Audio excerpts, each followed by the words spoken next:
Geralt, what is this fuss all about?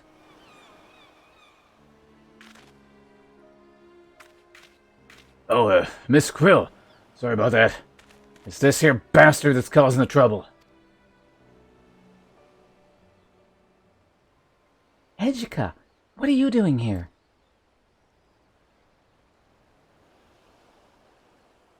Did you really think I wouldn't find out about your letter?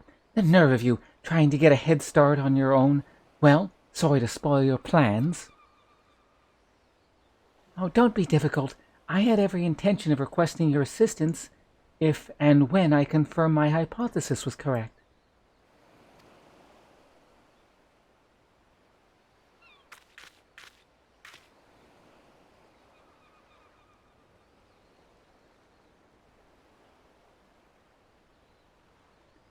Forgive me, you must be completely at a loss. This gentleman on the right is... Wait, you already know each other, do you not? Well, as you may have guessed, Geralt will be lending his considerable expertise to our expedition. And on the left we have...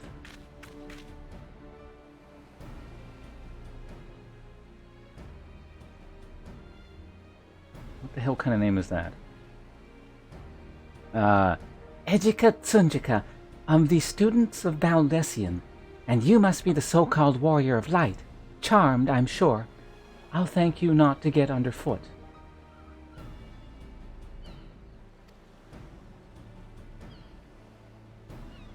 Yes.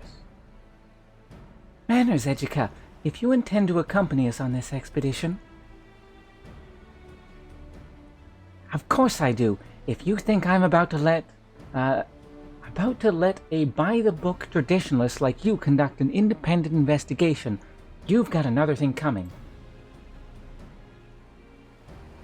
I should be glad to welcome the assistance of a preeminent scholar such as yourself.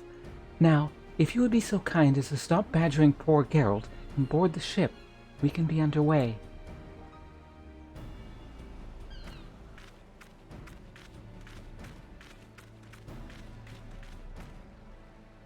On Ferry. Oh, okay. That's on Crystal Data Center?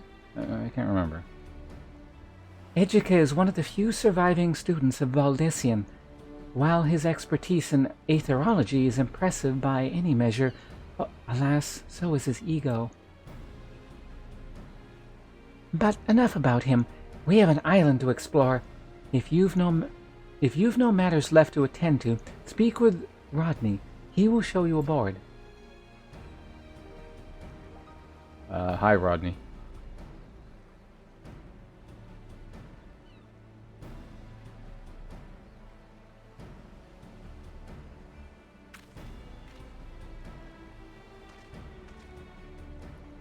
It occurs to me that no one bothered to tell you the name of the island we mean to explore. Am I correct?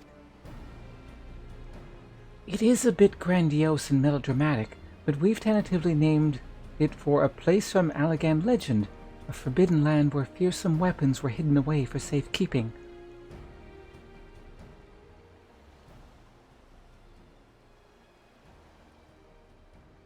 We call it Eureka.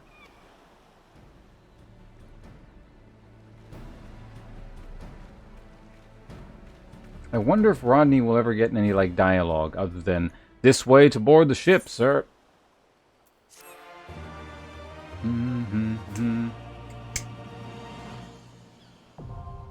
Eureka and no Animos.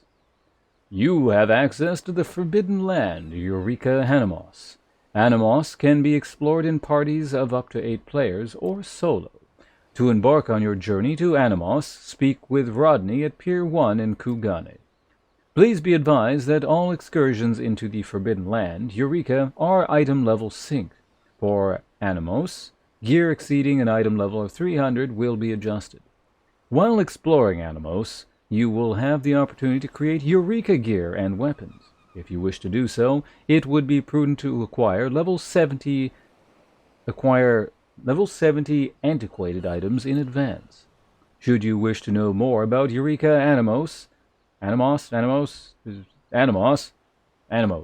Animos, and what it has to offer, you may speak with Rodney for further details. Interesting. So this is why there was always people around this pier. I knew there'd be a reason later. Ask for more information. What the hell is this all about? Oh, he does have dialogue. The Forbidden Land Eureka. Alright, I guess he does need a voice. Something generic's fine. To be clear, it's not actually the Eureka of Allegan legend, and the underground labyrinth in which someone saw fit to squirrel away weapons of unfathomable power. We just thought the name was fitting for this unexplored island. The Forbidden Land, Eureka, is a mysterious and deadly island where the elemental forces are constantly in flux. It may be explored in parties of... Wait, I've already read this. Adventurers who choose to brave the wilds of Eureka will find that their strength there is measured in their elemental level. Moreover, all equipped items will be subject to the item level sync. Unlike instance duties, a given region within Eureka may be occupied by up to 144 players, with whom you may choose to cooperate if you so desire. Okay, so it's kind of like the roguelike area from the previous thing, whatever the hell it was called. That, like, dungeon thing, but more complicated.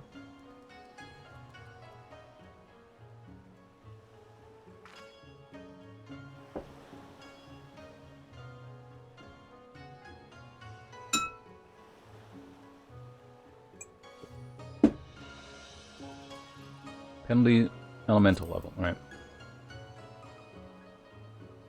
Eureka's a bit odd in that the elemental forces there are constantly in flux. If you want to survive, you'll need to keep a close eye on the changes and adapt to your tactics accordingly. Your strength in Eureka is measured in your elemental level, which may be increased by defeating various enemies and gaining elemental experience points. Your level and EXP occurred will be retained between visits. Progress will not be lost when you depart Eureka. Please be advised that elemental EXP gain may be affected by the number of players in your party and the difficulty of the enemies you defeat. You'd best be careful when out and about in Eureka. If you're careless and get caught off guard by a beast, you might find yourself nursing wounds that last a lifetime. When you are KO'd in the Forbidden Land, Eureka, you will lose elemental EXP. However, if you are revived by another player within 10 minutes of being KO'd, you will receive no elemental EXP penalty. Furthermore, if your current elemental level is 5 or below, you will not lose elemental EXP when KO'd. Please be advised that if your elemental level is 11 or higher, this penalty may reduce your elemental EXP total below 0. Should this happen, you will lose an elemental level. Hey, it's a lion person! 6th one ever. Amazing. Actually, get to see one up close. Like an endangered... Oh, he disappeared. Maybe they all spend time on this island, that's why I don't see it. Eureka is a harsh, unforgiving land, and it should come as no surprise that creatures that can thrive in such an environment must be fearsome indeed. You'll need to study your prey carefully before deciding how to proceed. Enemies encountered in the Forbidden Land, Eureka, are imbued with powers aspected to a particular element. This elemental aspect is indicated by an icon on the left of their display names. When engaging an enemy in battle, it may be prudent to alter your tactics accordingly. Notorious monsters. That's what we call the ones which have soaked up a disproportionate quality of aether. Makes them meaner and nastier than most, which is saying a lot considering the disposition of most creatures we'll encounter on the island. Anyway, point is, you'll not want to face one alone. The Forbidden Land, Eureka, whatever. You may encounter especially powerful enemies called notorious monsters. You would do well to engage these enemies together with other adventurers if you wish to defeat them. Some notorious monsters will not appear unless certain conditions are met. Speak with other adventurers and share information that you might determine what these conditions are.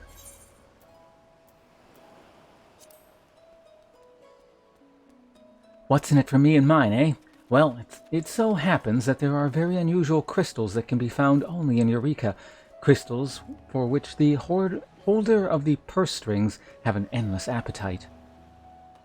When you defeat enemies in battle, you may purchase a variety of rewards. Among these possible rewards are protean crystals, which may be used to strengthen and enhance Eureka gear.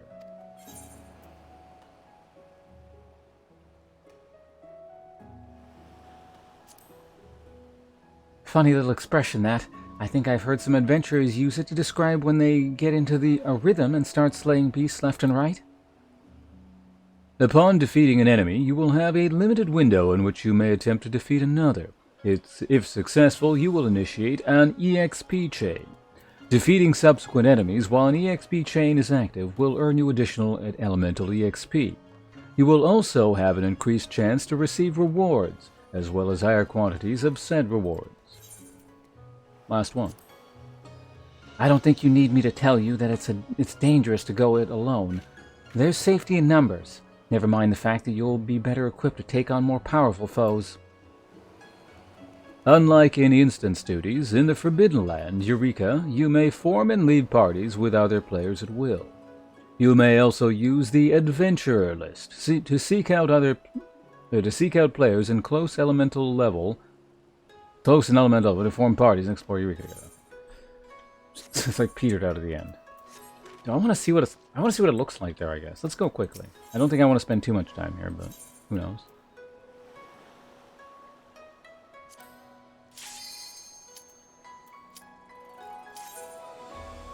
Alright, let's head on over. I'll eat a cookie in the meantime.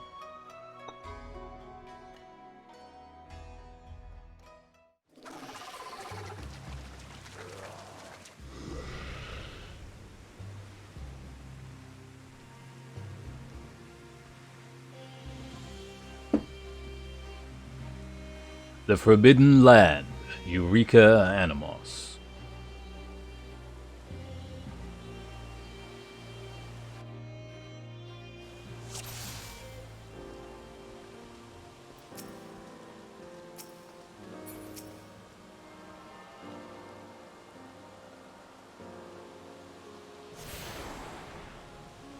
Well, we attuned you. I don't know what that does, but...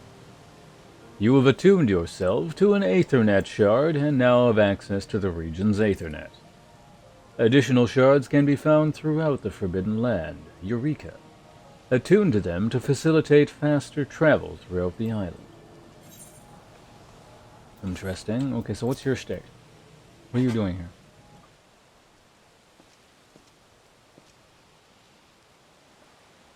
A regular quest with a cutscene.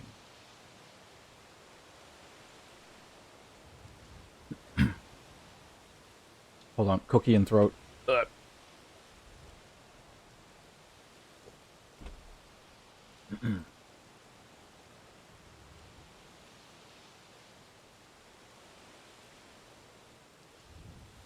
I knew it!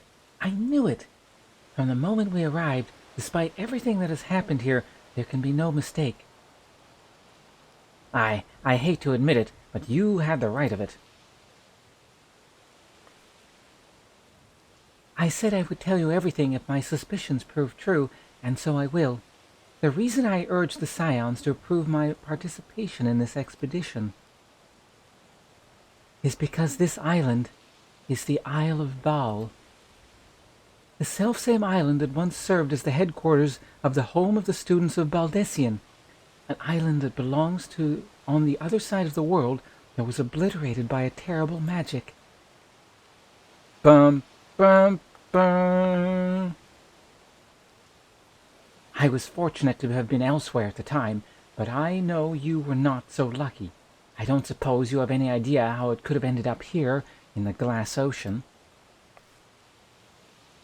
Alas, my memories of the incident are muddled.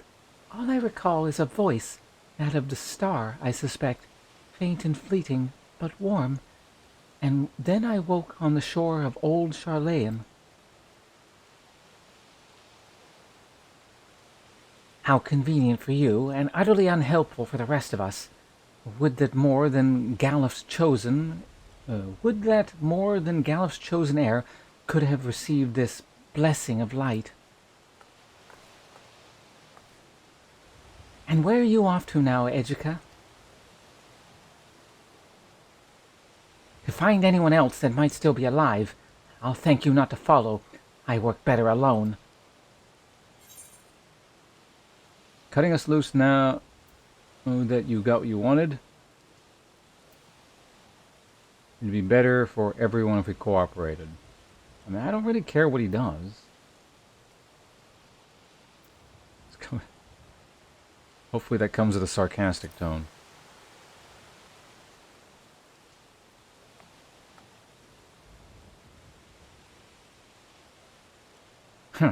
I'll allow that I've yet to repay you for bringing me to this island. Let no one here say I'm ungrateful. I heard it enough from Galif. The proposal, then. Should I learn anything of significance, I will return here and share it with the rest of you. Does that satisfy Krill? Satisfy Krill? Wait a minute, pause. He was actually speaking to her, not to me. He's a handful, I know. You needn't worry about me. I am more than capable of defending myself. Oh yeah, well, what happened last time? When I had to save you.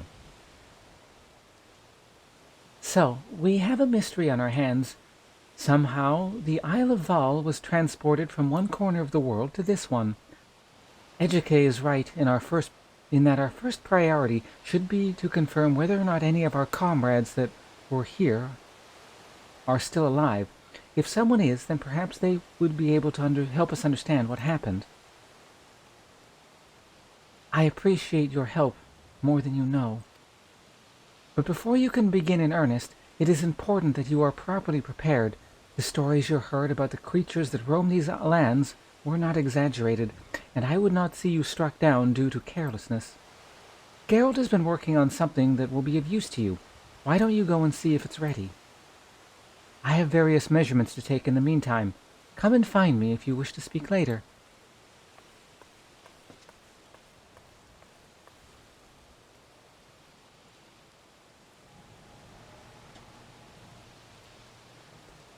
All right, Witcher.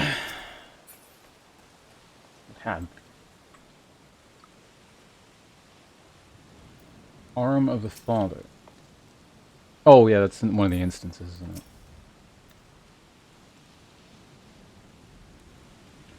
Got ourselves dragged into a fine mess, eh? Rowena's still wielding that tavern debt of mine like a chef's knife, taking a pound of flesh here and there. Wait, don't tell me she got her hooks into you, too. Well, it's no business of mine. We're here, and we may as well make the most of it. Much as you can make of being stuck on a godforsaken island where the very elements are your enemy, and the only living creatures want nothing more than to make you dead.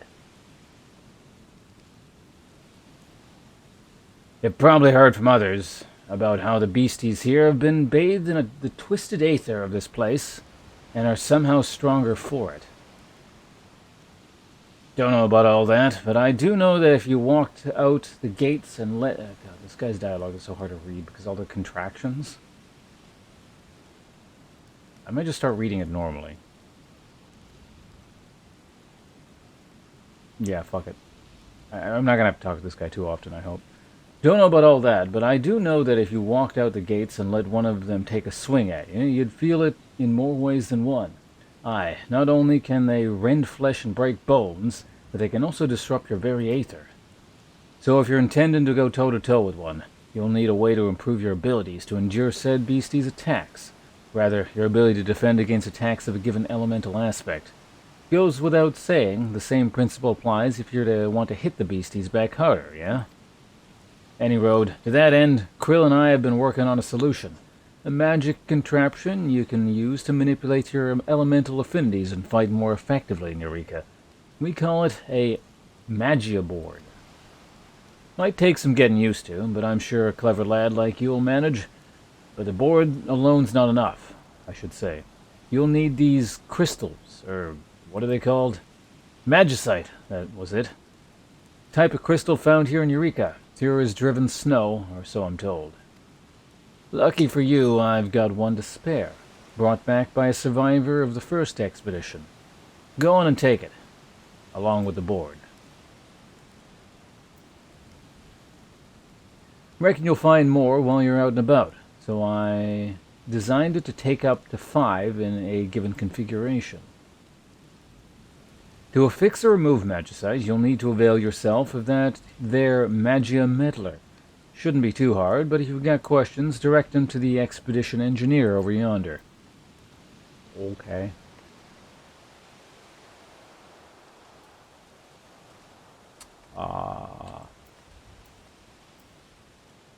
Did I get something in my inventory?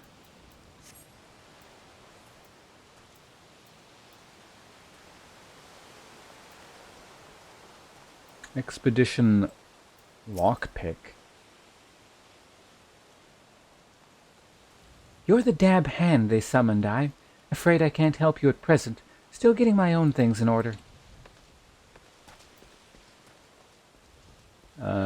Magia... Oh, there it is. The Magia Melder may be used to affix magicite to or to... What? To or... That is such an awkward sentence again. The Magia Melder may be used to affix magicite to or to remove it from your Magia board. When you have finished experimenting with it, speak with Krill to proceed. Okay, so he said he gave it to me. I didn't actually have it. Okay.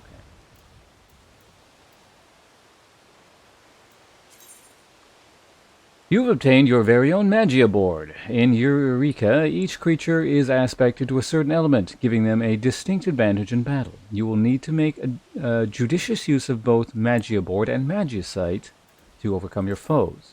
Raise your affinity in certain elements by melding Magicite to your Magia board, or spinning the board to change its alignment.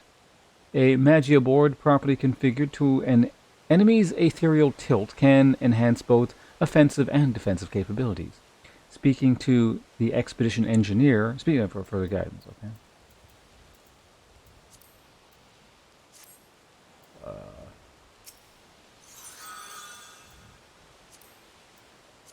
Oh, I see, okay. So I go one, I only have one level, okay. So it's wind. What are our choices here? Fire, ice, wind, earth, lightning, and water.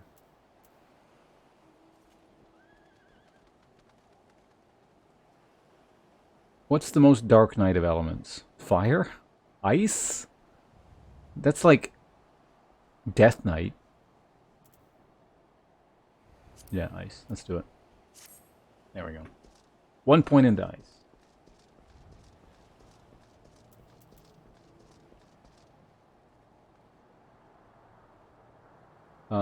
Spin counterclockwise. Oh.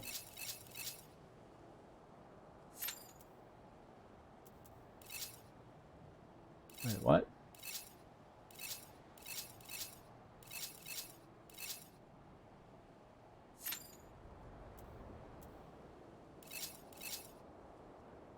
Okay, so where I spin it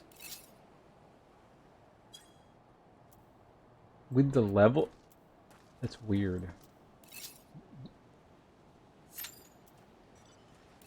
So I can just like put my level where I want it, I guess. That's the idea. And I'm not specifically attuned to anything. Like, I don't think the direction matters. I don't know. Let's go talk to the, this is weird. Come to think of it, I probably have a bunch of gear I need repairing. I haven't done this in a while.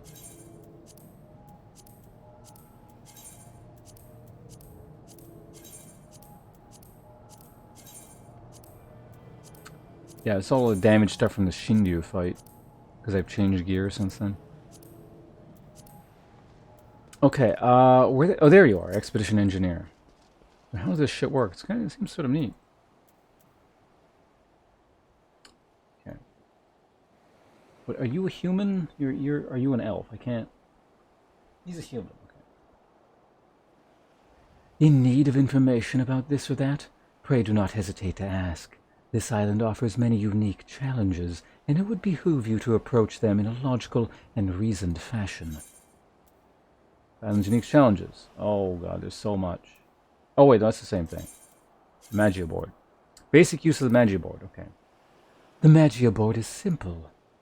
Is a simple, elegant device created by Miss Krill and Geralt to aid adventurers in their exploration of Eureka. The Magia board can be used in conjunction with Magicite to strengthen your affinity with these six elements while exploring the Forbidden Land, Eureka. Stronger affinity with a given element will increase the damage you deal certain enemies, as well as reduce the damage you receive from others. You may configure your Magia board by affixing or removing Magicite with the use of the Magia Melder, which can be found... Okay.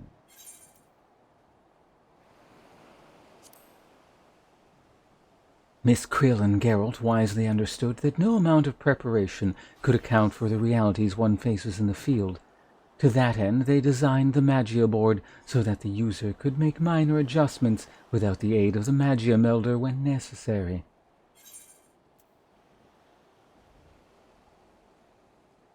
By spinning a Magia board, you can quickly change your elemental affinities. However, changing your affinity via this method consumes 1 unit of Magia Aether. This type of Aether gradually accumulates over time, and is restored in its entirety when using a Magia Melder. Okay. Strengthening, okay. Understanding the relationship between these 6 elements is key to making the most of the Magia board. You cannot well expect to defeat your enemies if you do not know how to exploit their weaknesses. Now, can you?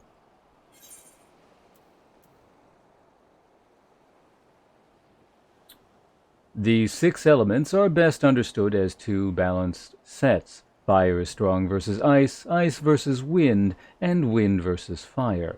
Lightning is strong versus water, water versus earth, and earth versus lightning. Okay, so Pokemon. Shit, why did I eat a cookie? I've got more to read. Oh, my. For example, if you wish to deal more damage to enemy after the fire, use your Magia board to strengthen from the wind. However, you should wish to stop.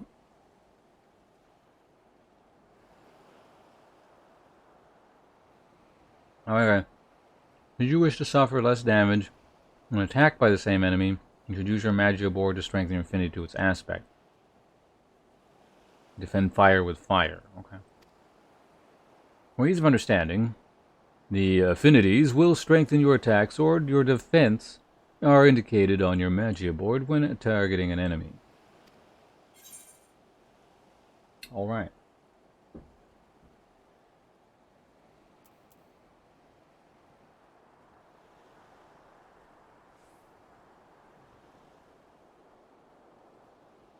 Okay. I get it, I guess. We're gonna talk to you still. Oh my god. So much text. I think I've been reading for the last like 2.5 hours straight. While taking preliminary readings, something unusual came to light. Cutscene. The headquarters of the students of Baldessian was situated in a tower which appears to be encased in a magical barrier. Someone or something seems to have activated our defenses. I can only hope this was the work of survivors. The very possibility is enough to make investigating the tower a priority. The question is, how are we to get there? Barriers notwithstanding, traveling on foot would place us at the mercy of the wilderness. It would be safer to make use of the island's Aethernet. Unfortunately, it doesn't appear to be in the best of shape at the moment. I'm not entirely sure why, but perhaps we can find a way to put it to good working or into whatever. So I have 2 favors to ask of you. 1. Attune to every Aethernet shard you find. Any difficulties you experience may help me to get to the root of the problem, and if you can use them without issue, all the better. 2. If you should come across a protean crystal, I want you to bring it to me. I make this request on behalf of our financiers, to be clear. Which isn't to say that we shouldn't oblige them, we should. They have been quite generous with their support after all. I am sure you have heard this too many times before, but be careful. These creatures are unlike anything I have ever seen. Do not underestimate them. And remember to attune every Aethernet shard you find. Starting with that one over there if you haven't. I already did that.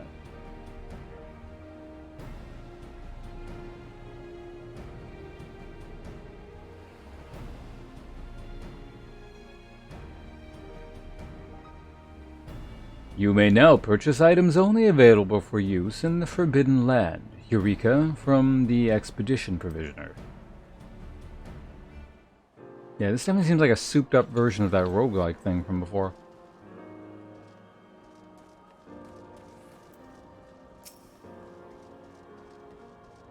Alright, can I go murder things yet? Jesus. Ask about special stock. He's an elf. Well, in addition to the usual assortment of sundries, the house is proud to offer a selection of items prepared especially for this expedition. No refunds, of course, house policy. Please be advised that certain items sold by the Expedition Provisioner can only be used in the Forbidden Land. Eureka. Alright, what the hell do you sell? Eureka potions, Eureka antidote, grade 7 diamond, golden needle, whatever. Go away. Squib's hands. Okay, so you are oh. You're that, which means you're weak to that. I mean, I could...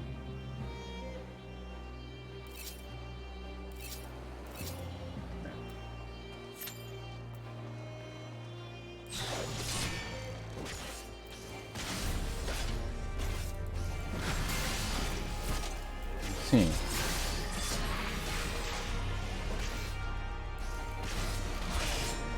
I haven't fought anything while I forget my hotkeys.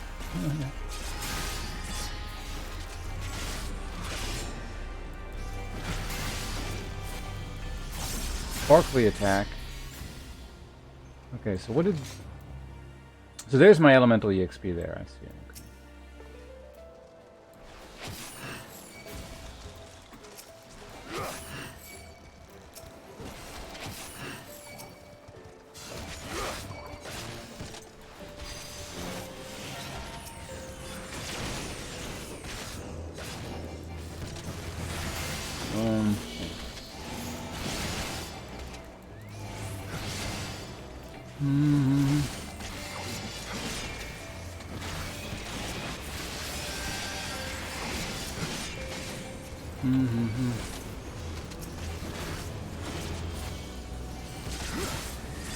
When did I use my 3 ability? Okay.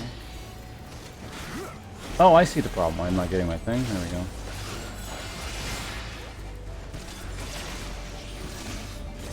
Right, I changed the hotkey for that. Of course.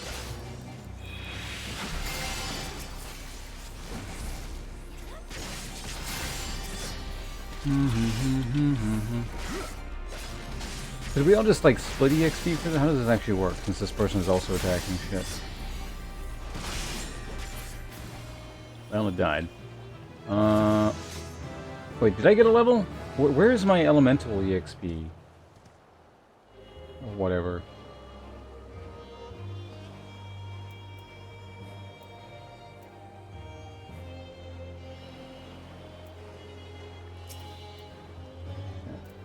Hold on, let me kill one thing.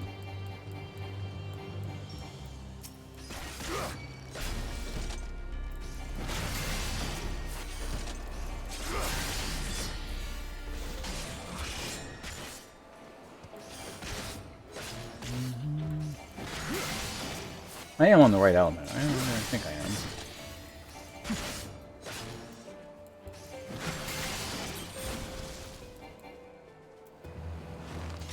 kind of move, but...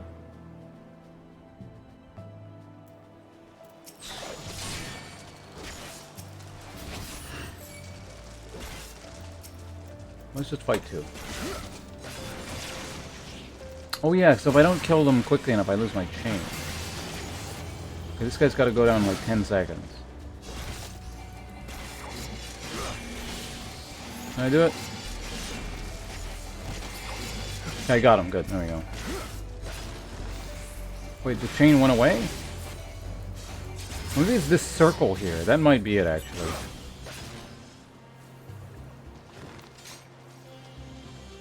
Wait, no, I thought that was the spinning thing.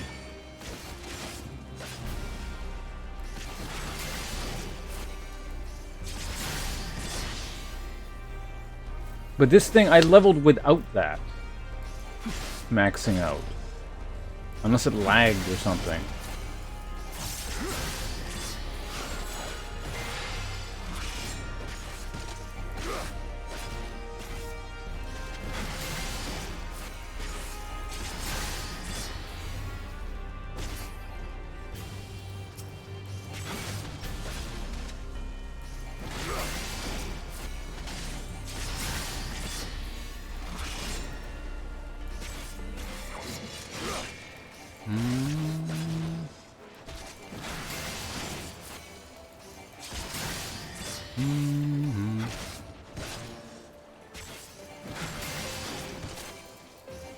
Maybe it only needs to go part way? I don't know.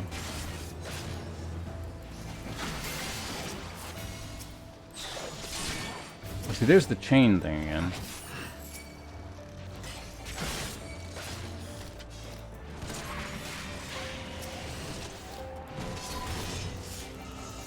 Wait, I have this thing now.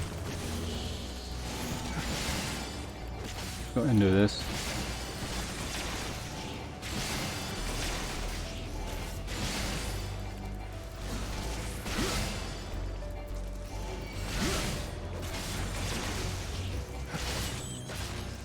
Oh yeah, I got my shield thing too. I can start using that, can I?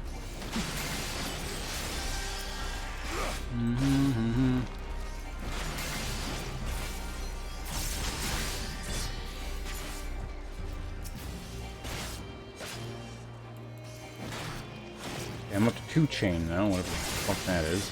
Oh, people just lagged around there.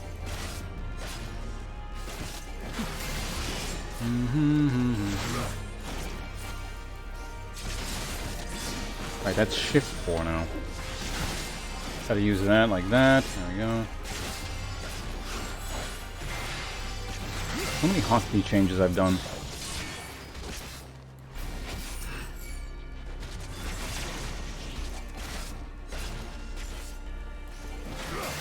Yeah, maybe that is it. And it just like did something weird and like lagged or something before.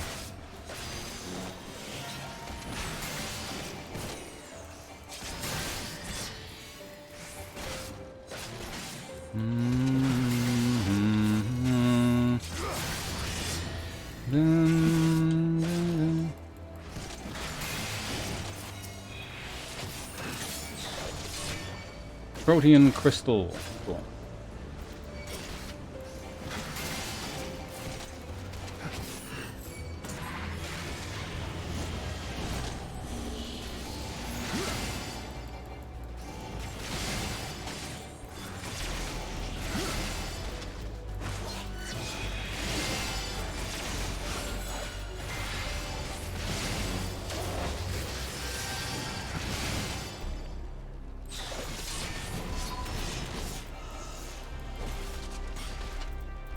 Oh, I've been level synced down, so I can't actually use that ability. Never mind that. Okay, that sucks.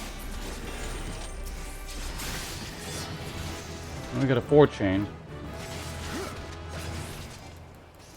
Yeah, I guess it was just a delayed EXP thing that all like happened at once. Weird.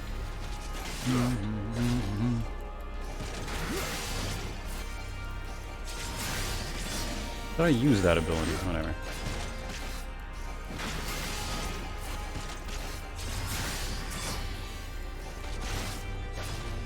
Why you aggro? The fuck?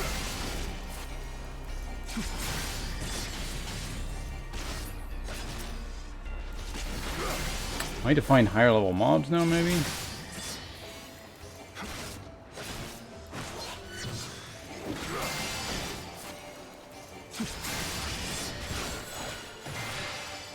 I almost have my big AoE thing, so I can, like, mob them up again. Oops, that's not what I meant to do.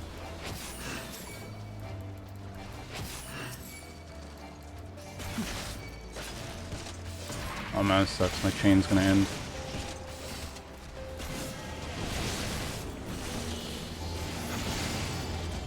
This might restart it? I don't know how this works.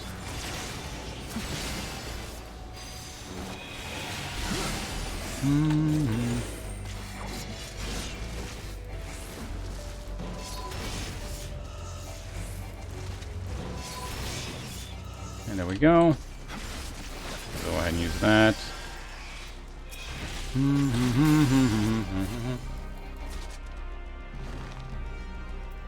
No, the ring is not the elemental thing. It's like something that swaps shit around or something. I don't know.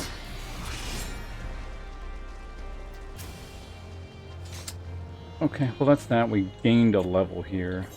I don't know how much time I want to be spending here, but...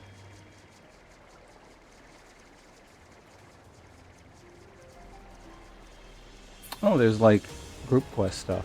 Alright, well, let's go back and hand in Protean Crystal. First it said bring me one, so... Hi. Here's the thing you wanted. Went beyond the walls, did you? Find any protean crystals? Yes, this should suffice for our purposes. So tell me, have you gotten used to fighting the denizens of the island? I mean, I get the idea. Huh, I should have expected nothing less from the Warrior of Light. Oh, my webcam's been off the whole time. God damn it, this fucking game and that. I'm trying to discern the reason for the Aethernet's failure. Oh, in trying to discern the... I discovered what can be best described as a disruption in the natural flow of the life stream in this region. I've yet to ascertain the cause of this disruption, but I believe it may be able to help me... but I believe you may be able to help... I can't read right now. Whatever. Go to a place. Yes. Right. Let me hand this crystal back to you. Change of plans. You're to give it over to Geralt. He needs it to do what he does best.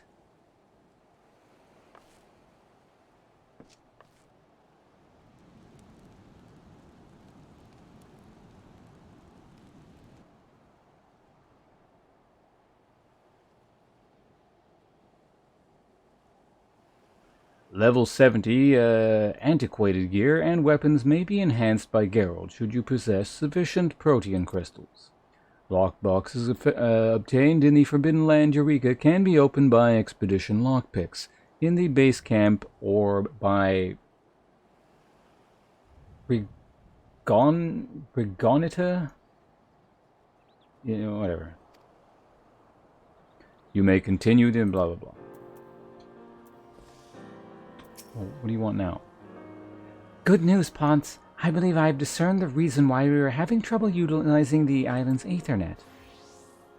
Truth be told, it caused me to reconsider some of the accepted truths of aetherology, but I've detected a confluence of aether, which should suggest a blockage of sorts. I still don't know how or why this blockage might have formed, and this is where you come in. I want you to investigate the site of the blockage. I can't provide you with the exact location, but I can tell you it is somewhere to the northwest. If I recall correctly, there was an observatory on a hill out that way. Perhaps you might start there? There will be times during the expedition in Eureka when you will receive no guidance from the duty list or the map. Speak with other players and share information to discover how to proceed. Interesting. Open a lockbox. I don't have any. Dun-dun-dun, dun-dun-dun. Simply put, if you find any lockboxes during your exploration of Eureka, I have the tools and skills to open them up. Just ask. Lockboxes obtained in the Forbidden Land, Eureka, can be opened by Expedition Lockpicks. I've read that. Variety of items, minions. Oh, cool, okay. Mounts as well. Alright, Geralt.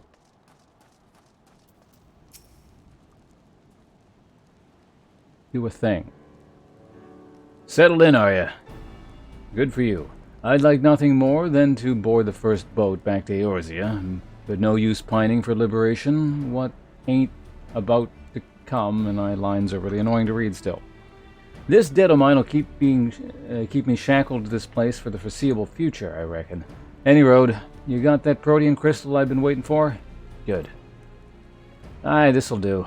Though I'll need more than just one, and I'll only be able to work with weapons or gear of the sort as made for practitioners of certain powerful arts. But I'll work like a dog if I have to, for your sake and mine. And then we can both bugger off this bloody rock and go somewhere every living thing ain't trying to kill us.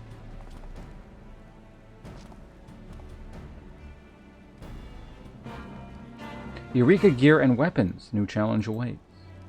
You may now create and augment Eureka gear and arms. To begin with, you will need to provide Geralt with the requisite level 70 antiquated items and protean crystals. I still don't know what the hell antiquated gear is, but...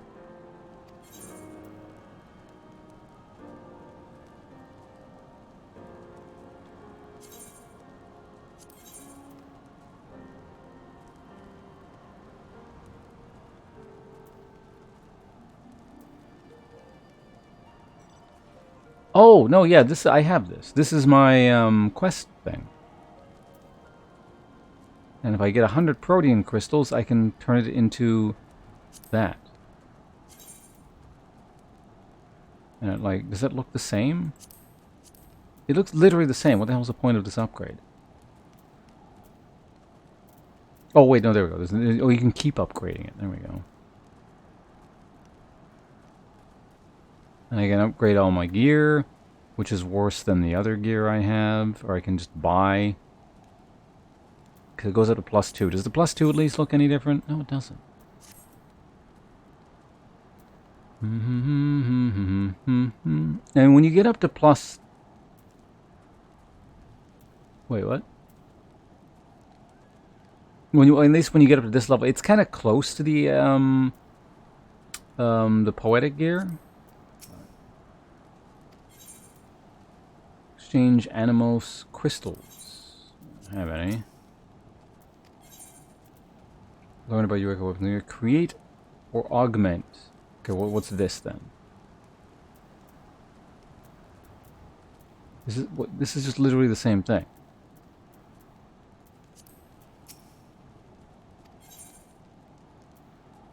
Oh, this is just specifically for my class. Because you haven't got no suitable arms for me to work with. Maybe set your sights a little lower. Okay. To proceed, you must first acquire Calabolg +2 to augment. Okay.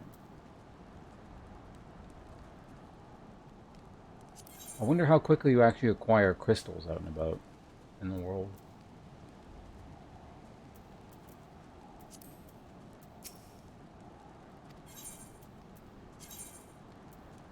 Okay.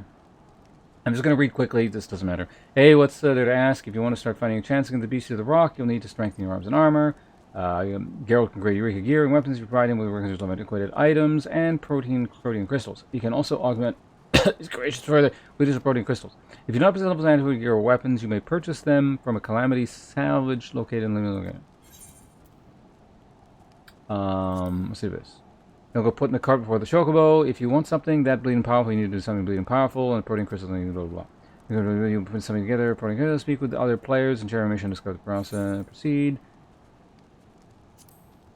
I'll toss the protein crystals your way in exchange for any animals crystals you don't need.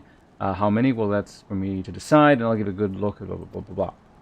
Geralt will give you a random quantity of protein crystals in exchange for animals crystals, which I don't even know what that is, so... Oh, is that the board stuff? It might be. Hello, Tenny. Have I acquired any, like, points to spend? No. No, I have not.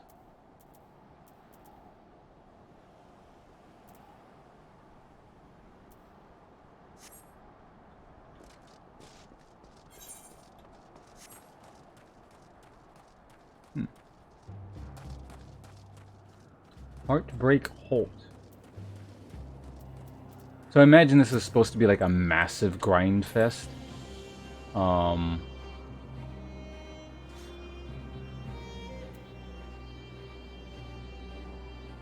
Is that Sephiroth? Like in between expansions kind of thing? Okay, so that is, what element is that? So I want wind then, right?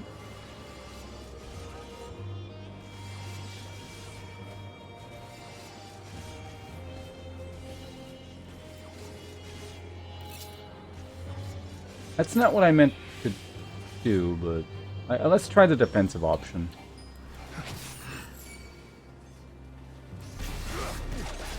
Oh god, this hurts.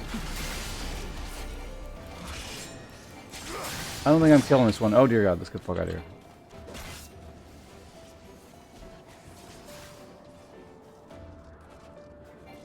Yeah, that ain't happening.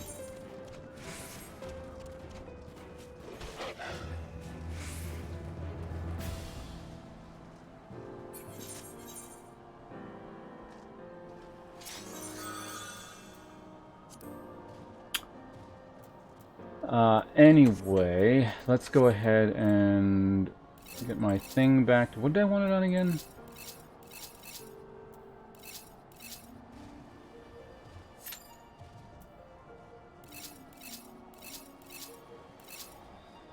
No, I wanted it on fire. Fuck. No, lightning. No.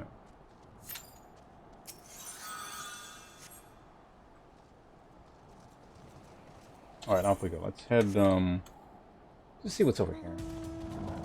Because I'm elemental level 3, if I recall correctly. I'm gonna move this somewhere more convenient. Actually, I guess this is fine. There.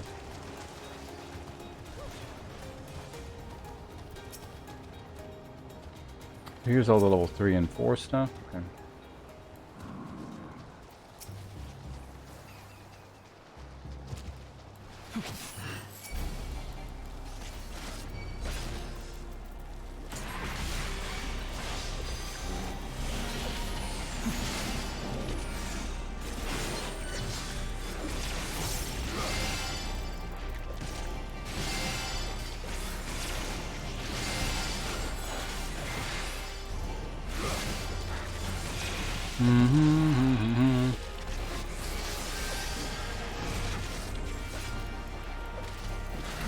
Yeah, I don't think I'm ever going to get access to the level 72. It seems to be limiting you to like level 70 stuff. Skills.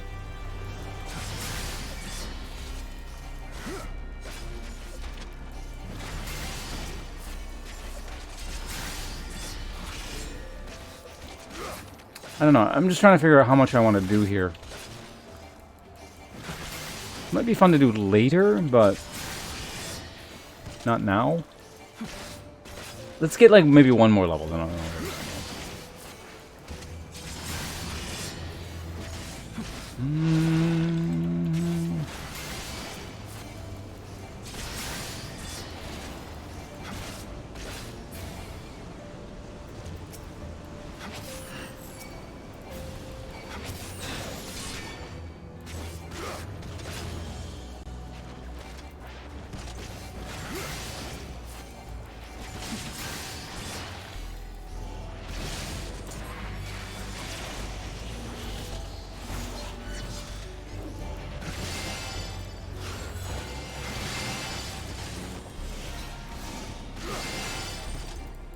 There we go, it's be fine. That was the wrong move, but whatever.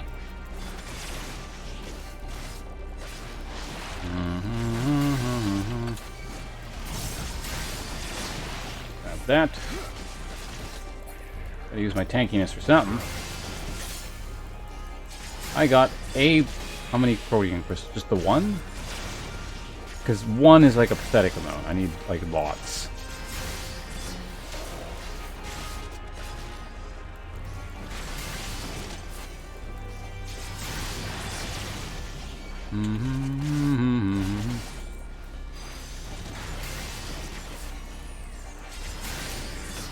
Steel, there we go.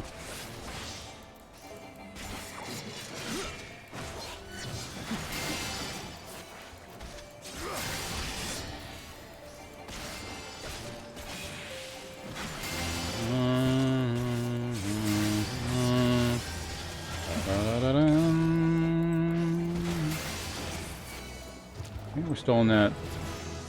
Wait, what?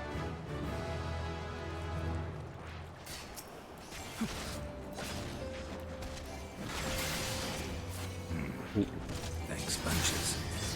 Wait, did my Dark Knight level there? Oh, Chaos. Thanks for the follow. What? But you were fall. Well, whatever's going on, thanks, Chaos.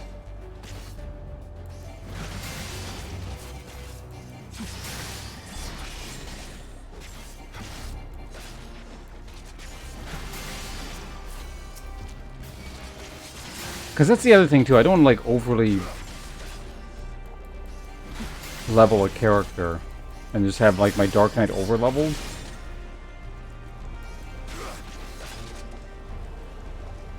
But that's the second time I've seen that happen, is the weird thing. So, hold on, let me look at this. Shouldn't it say what my level is? Like... Yeah, no, I'm 72.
Bum, bum, bum, bum.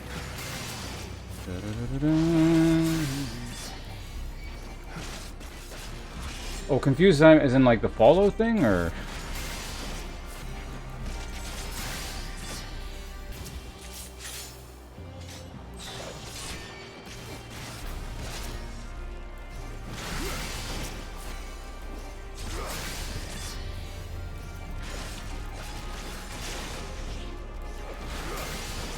Oh, I got a 10 chain.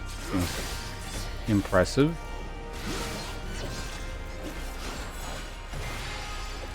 I don't know if it is or not, but you know, thing. Loot chance also goes up, it looks like.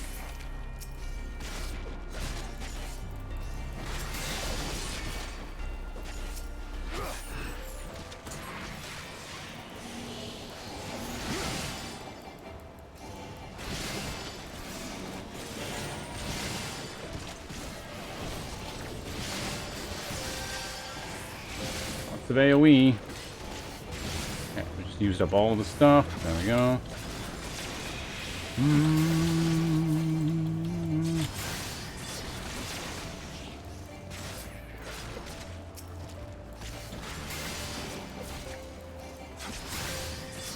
How are you not dead?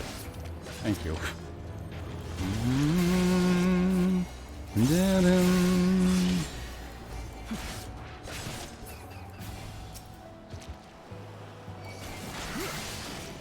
Oh, we went back down to a 1 chain? I don't know how this shit works. It's weird. Some things are like chains and some things are not. Maybe because it was too low level, so I gotta specifically kill like stuff my level?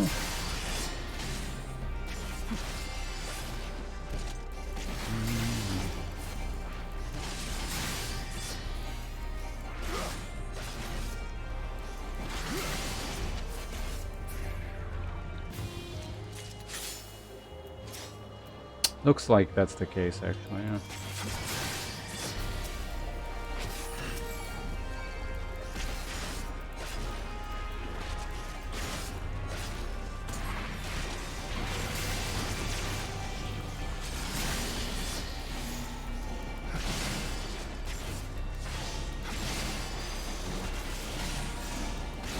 Okay, just keep spamming this guy. AoE them down. I'd go for another one. There we go.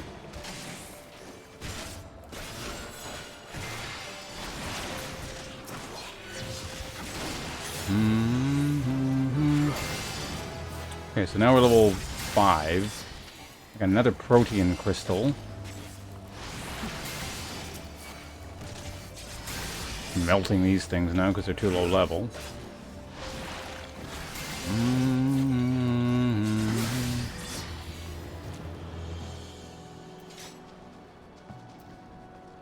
Well, before we go back, let's just see what's up ahead really quickly, I guess.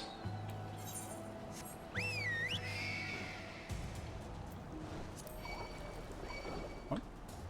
This thing's aggro? Typhoon Sprite.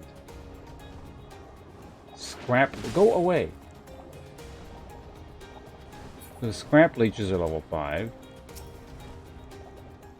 The mana grenade are level 9. What the hell?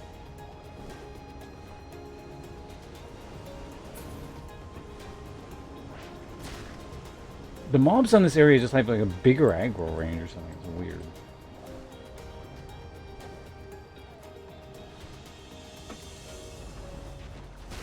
It's way bigger.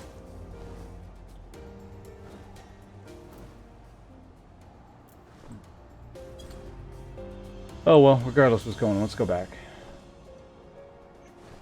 Can I warp back?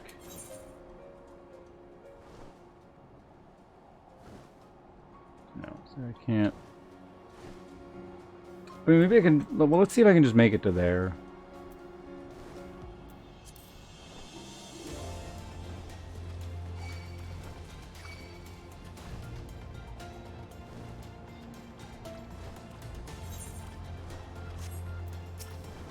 So we're up to level 5 shit here. Not going up any higher, so.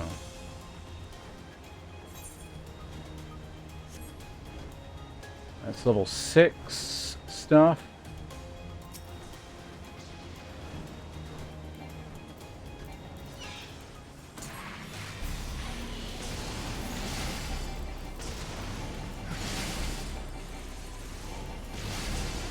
I'm in the wrong aspect, that's fine.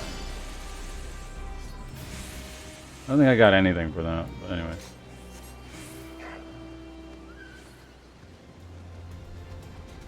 We're up to level 7. See if I can ride just past everything and just unlock the Ethernet. It's also possible it might, I might get that thing. Where, was it like the Ethernet travel was disrupted or whatever, but let's give it a go.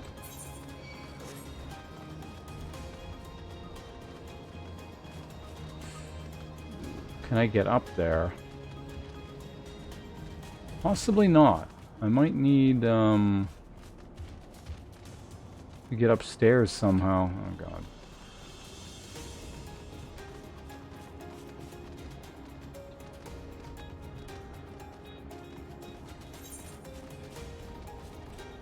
I can check down in there. Possibility.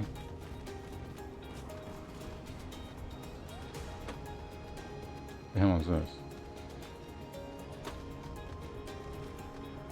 I don't see anything. Bum, bum, bum, bum, bum. I think maybe I can go up in through there. Give it a shot. I'll eat a cookie in the meantime.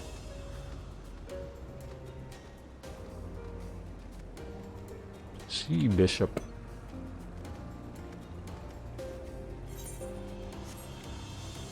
Oh God, we're up to level 13.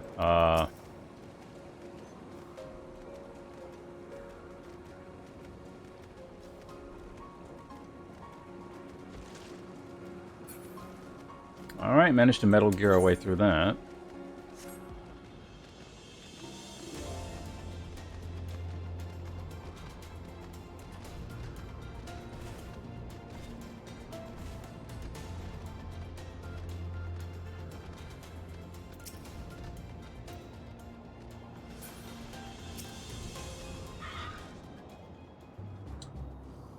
Level 9, you son of a bitch.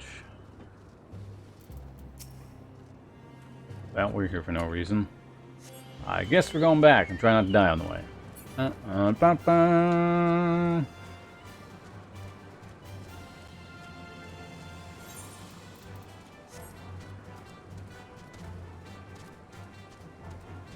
Do those just not aggro?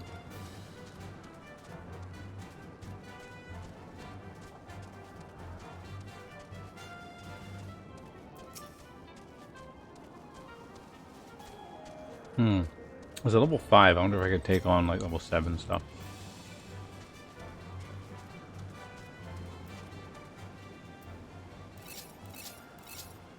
A shot.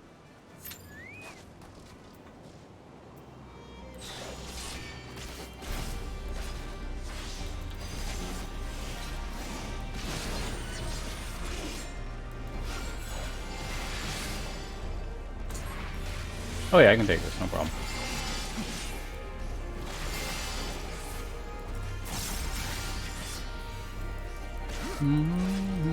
Wait, did I waste my... I think I did. I'm wasting a bunch of free these things.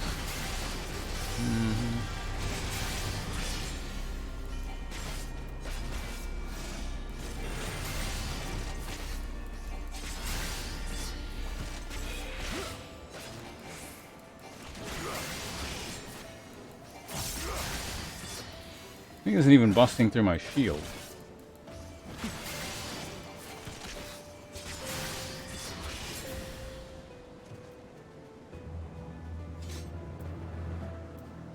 Didn't really seem like it actually gave me... It wasn't worth the effort. Fighting higher level stuff just doesn't seem the way. Just want to do this.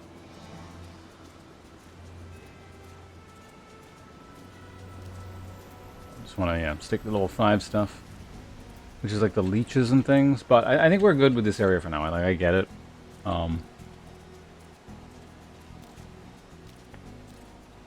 Definitely, it seems like the big grindy thing that they gave you to do between expansion packs, so you didn't run out of content.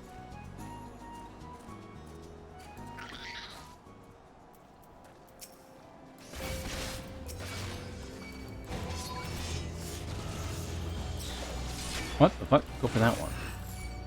I'm gonna fight everything, and this is a terrible idea, but... What?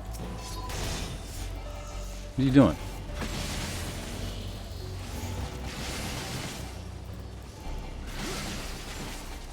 What the fuck?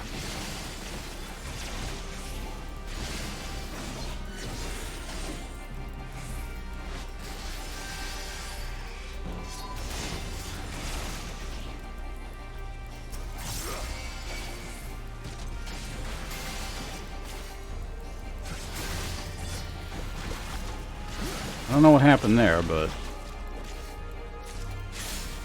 that was weird.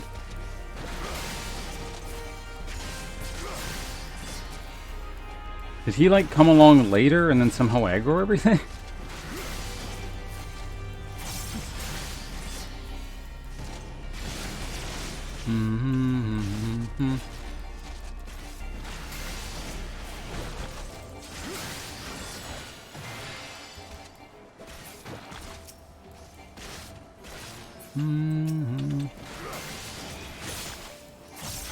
I only got a bunch of protein crystals, I guess. You want 50 to get like the +1 version of the one?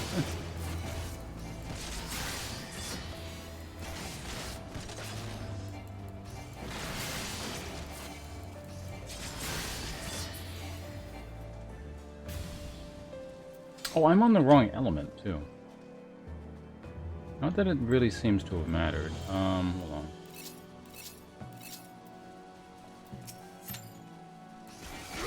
Okay, well, I want to kind of figure out... I said I was going to be done, but I want to actually see how big of a difference. Hold on.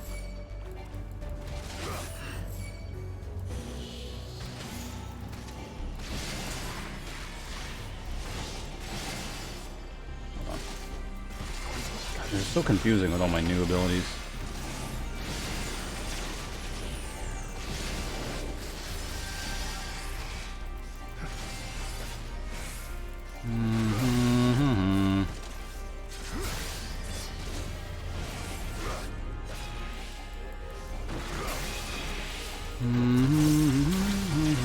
Definitely keeping the chain going.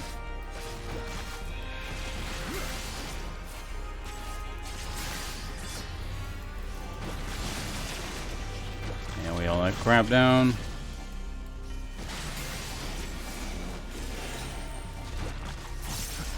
I can't use that one yet.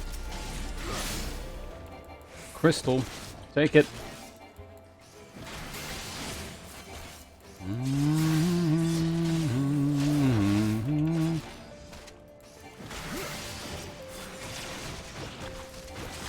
Yeah, once I run out of steam with the AoE, it really slows down. But chain 10, cool. That means I get more loot, apparently.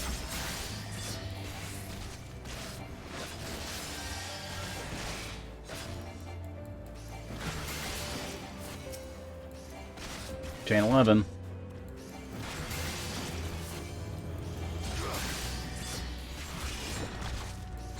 Everything's like aggroed everything.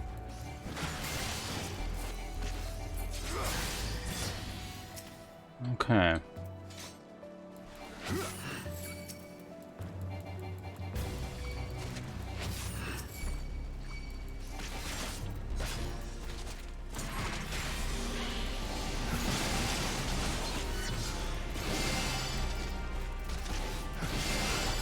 There we go, now I can use this. There you go, perfect.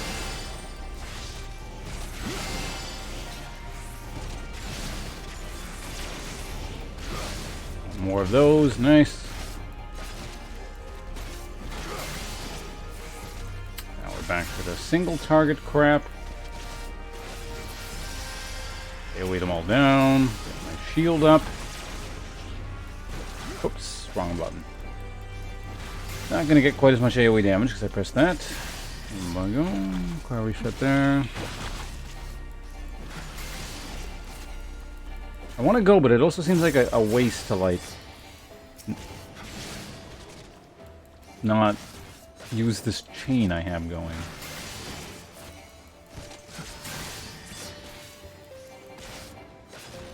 Oh, it's a summon.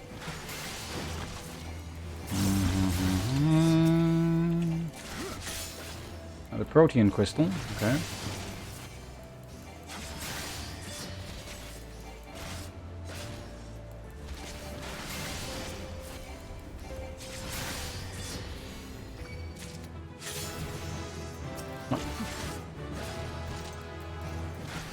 Okay, somewhere partway, so I'm level 6 now, okay.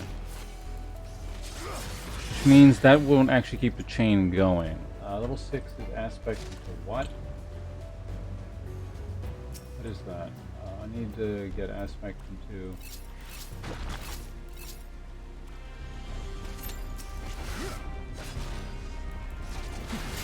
Oh, you fuck off.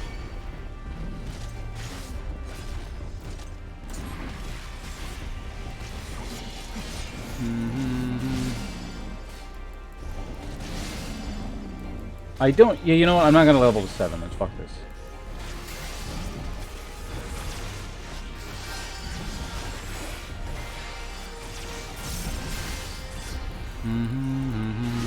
I just want to kill, like, one thing. Oh, my chain ran out. Damn. Especially since my chain ran out. We're definitely not doing it now.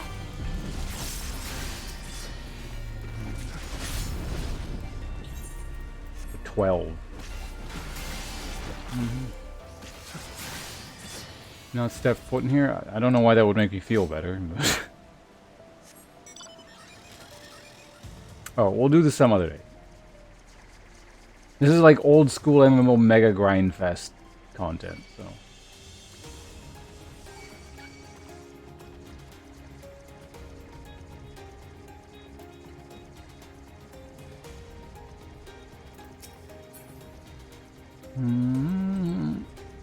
What's the main story? Yeah, the main story quest is like fast, easy, and like it's just like an EXP express train. Like shit like this is how you leveled in the past with MMOs. The whole game was just this.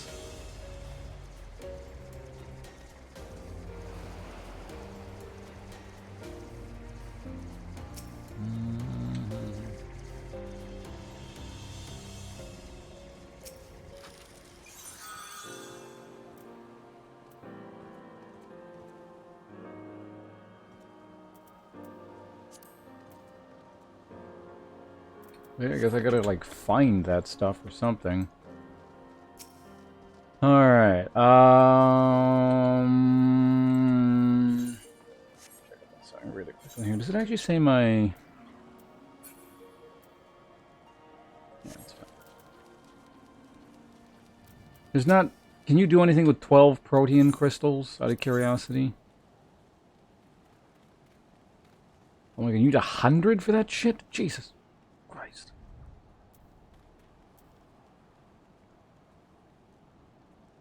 Can't even upgrade the armor. Does that look any different from what I'm wearing? I don't think it does, because the weapon isn't different. Okay, well anyway, this is an interesting little aside. I guess I'll come back one day when I'm bored or something, maybe. How do I leave this cursed island?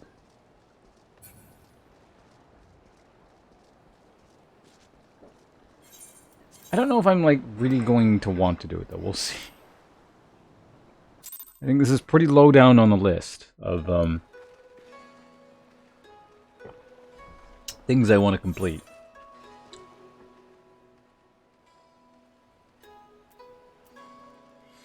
Bokkaido. Okay, the Bokkaido Inn.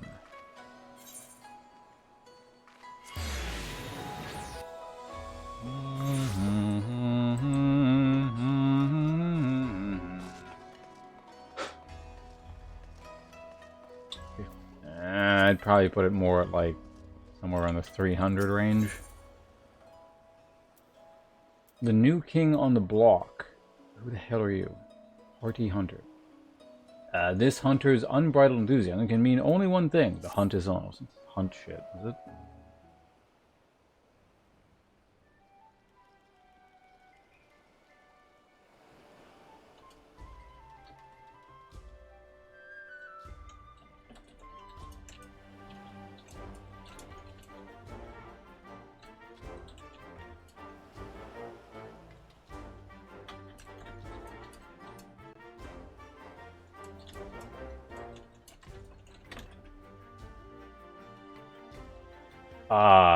And Monster Hunter music. Interesting.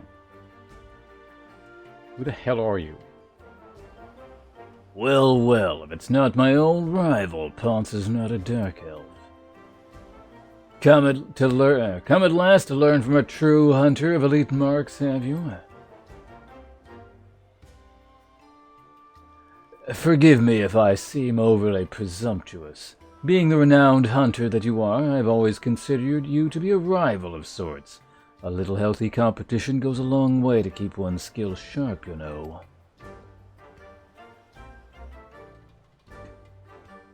Ha ha ha! Aye, but a hunter ain't worth shite without a smithy to keep him armed and armored. You'll have to excuse him. He's never been one for social graces. But he's a damn fine hunter, and what he brings back to the forge keeps me in business. If you're gonna sound like that, maybe we should change your... Well, I don't even remember what he sounds like anymore. Who has time for grace when game is afoot? Which reminds me, I have news of a quarry that may pique your interest. I recently came across a rather peculiar bill on a clan hunt board. Here, have a look.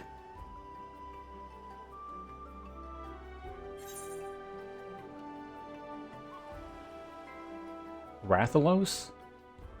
The bill depicts a crimson wyvern, unlike anything you have ever seen. Unfortunately, further reading on the bill reveals nothing of its origin. Oh, this must be that crossover event that was happening at the time when I was actually playing Monster Hunter. Because I killed Behemoth in Monster Hunter. Strange, isn't it?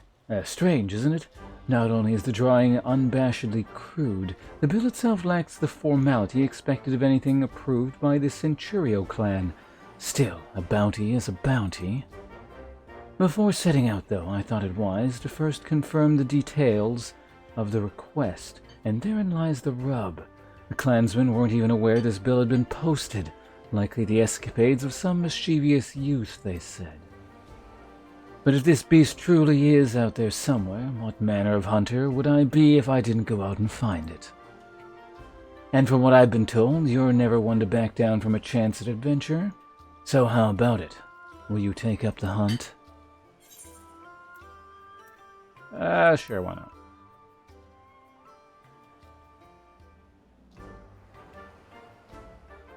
Every bit the thrill-seeker I marked you for. Glad to hear it. To make things a little more interesting, what do you say we make this a race, eh? To see who can slay it first.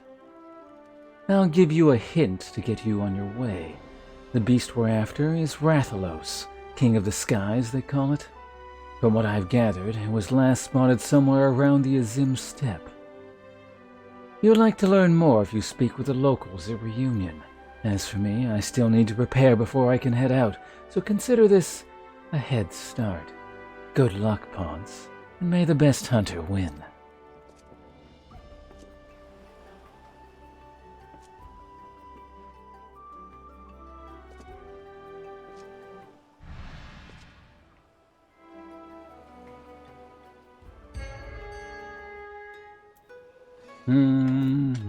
What the hell are these people doing?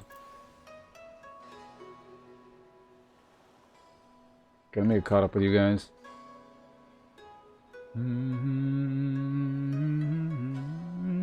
500 hours. Wait, in general or in that area I was just in? The island thing.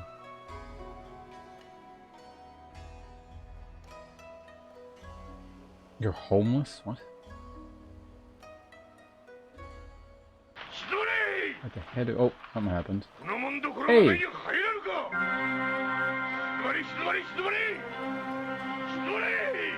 What do we have here? A positivity raid? Damn, that's like the antithesis of my stream. Well, we could use a bit of positivity, I suppose. Thank you very much for that host/raid. Do very much appreciate that.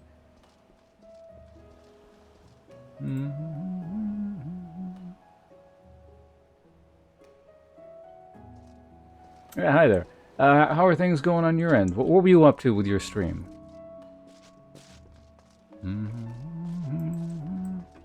You don't mind my inquiring. Wasn't also Final Fantasy by any chance, was it?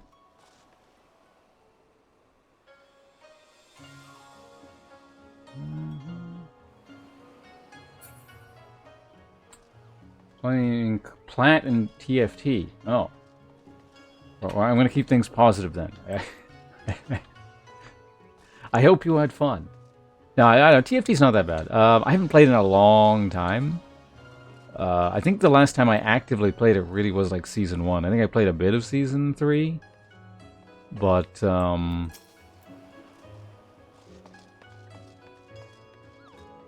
I think I enjoyed it for what it was. In the long term, I found out it's not exactly the genre for me, but... Hope that's not saying anything at all. I would make a comparison right now that's very crude, but in the spirit of the positivity rate, I'm not going to do it. But yeah, again, hello and welcome everyone. I'm just doing some Final Fantasy XIV post-second expansion content. So I'm doing the stuff in between the second and third expansion pack, which you have to do to access the third expansion. So I went to bed, and now I just have the fancy banner. Oh. So you find the game relaxing? I begin to find it irritating if I play it too long. So. Alright, so we unlocked the Rathalos thing.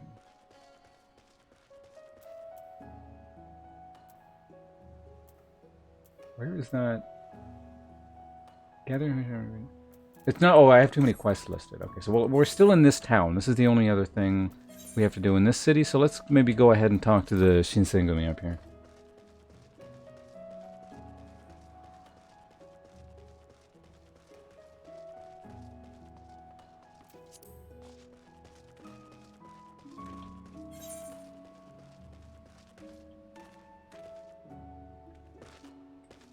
How do I get in there?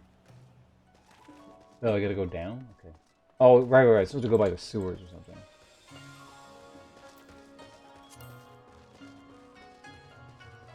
Can't mount in this town right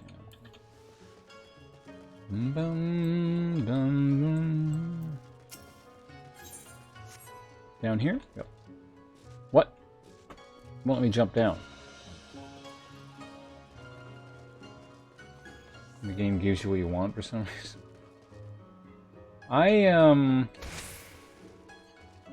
I just find auto battlers in general just have too much RNG for me to like. I personally prefer games with less RNG. I know some, you know, it's a spectrum. Everyone likes different things. And it's not that TFT is all RNG, because otherwise you wouldn't have good players and you wouldn't have bad players. But it's too far along the RNG scale for me to like really want to sink my teeth into.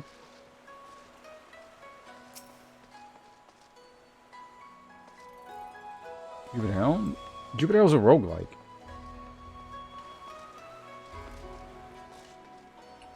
They're like, that's what I'm saying, like any kind of game is on, there's lots of RNG and there's less RNG, and roguelikes tend to have like a, you know, some degree of RNG, but there's usually a way to control that and like make the best of worse situations.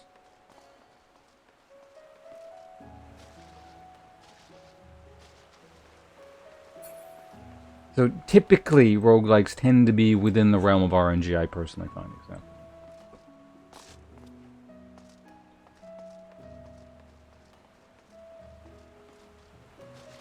Are you incarnate? But yeah, again, it's mitigatable RNG. You can make the best of bad RNG. Whereas competitive games with a lot of RNG, a lot of times you can just get screwed.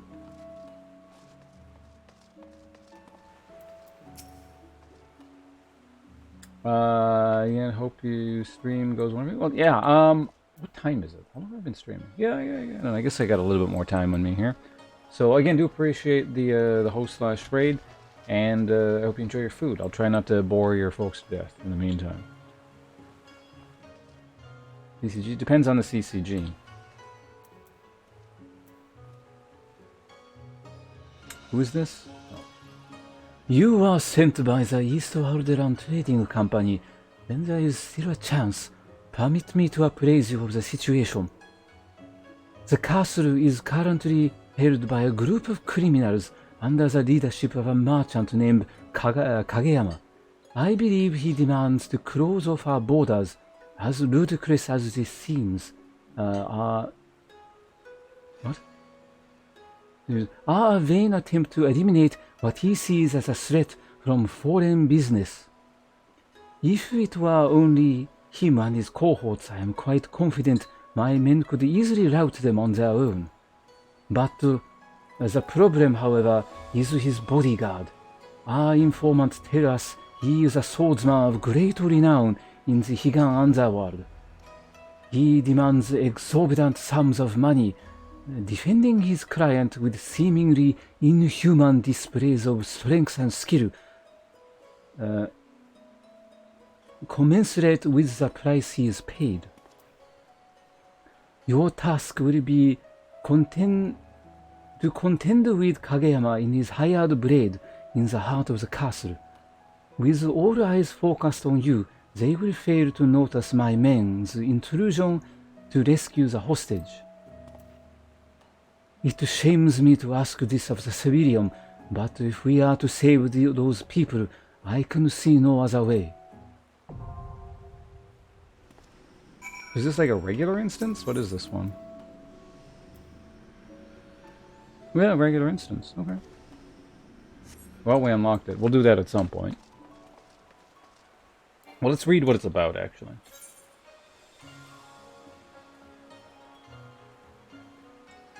The Shinsengumi officer appraised you of the situation inside the castle. Its halls are now filled with lawless ninjas and samurai under the leadership of a merchant by the name of Kageyama. As the officer bids you confront this mercantile mastermind, he warns you of a mysterious bodyguard in his employ. You then ready your arms and proceed through the aqueducts to infiltrate Kugane Castle.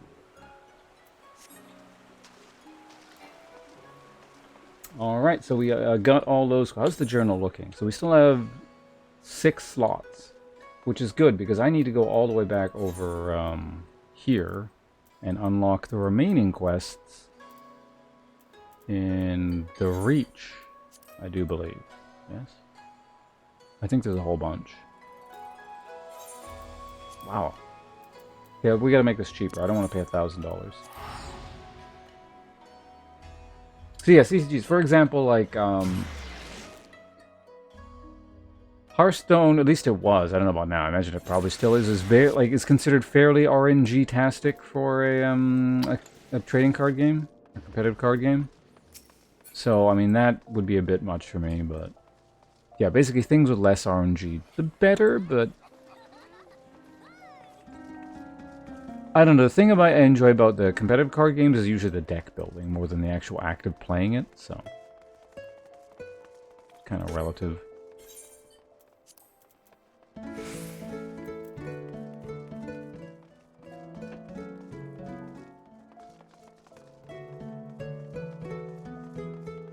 What is that?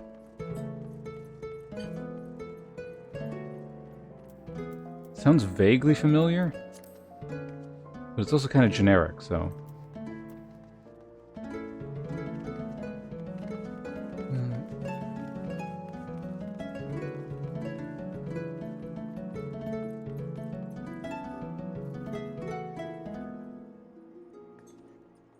What the hell was that? Does anyone recognize what that was? Did he change his instrument? It's the same guy, right?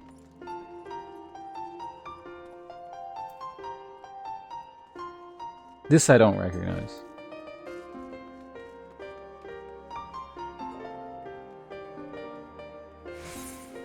Anyway, Rauger's Reach. Off we go.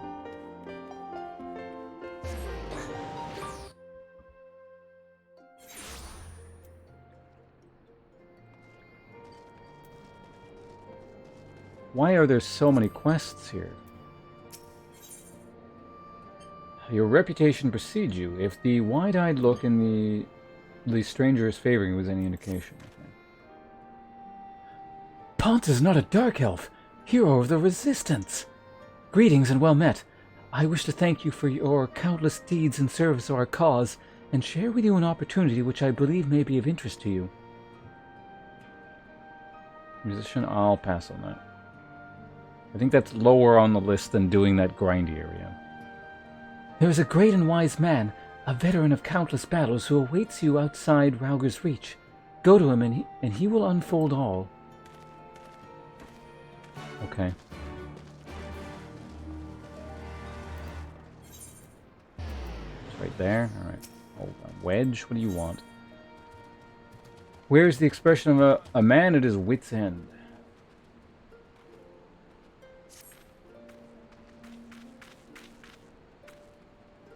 I don't remember what you sound like. So you're going to sound like generic Yordle thing. Ponce, thank the gods you're here. We need your help. In case you haven't heard, we've set up operations in Rauger's Reach while we look for Omega. It's been decidedly slow going, I'm sorry to say, and we still haven't seen the blasted thing since it disappeared during the battle with Shinryu. Which is not to say we haven't made any progress.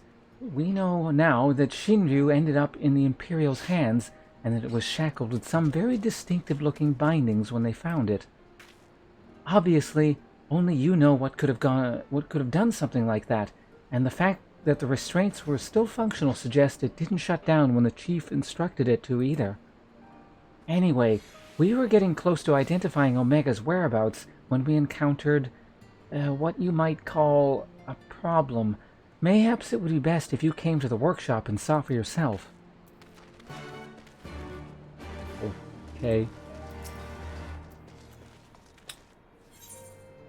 Horton's been thinking a lot about the Temple of the Fist lately. Okay. I think I remember this NPC, actually. Ah, Ponce. Just the man I was looking for. As you may know, Rauger's Reach used to be the pilgrimage site for followers of the Fist of Rauger. Atop the mountain lies the remnant of the Temple of the Fist, which was once the center of our religion. Their religion. It was filled with monks training their mind and bodies right up until the Mad King Theodoric decided to raze the temple. Curiously enough, a young lady recently approached me saying she wishes to explore the ruins herself. I immediately turned down her request, knowing that she alone could not survive the route to the ruins. But then I thought of you. I am positive that you are strong enough to protect her while she explores. The girl's name is Marjorie. If you are willing to help, seek her out by the doors which lead to the temple. I imagine she is still there, pestering Hrotmar to let her in. Alright. Only 3 more people I gotta talk to in this town. Nope, 4. Kill it. No, 5. Oh my god. How's the quest doing? Up to 27. I might have to drop something. Sonny has ventured far from his usual haunt to find you. Who the hell are you? Shit, I just skipped the text. I was trying to turn the camera.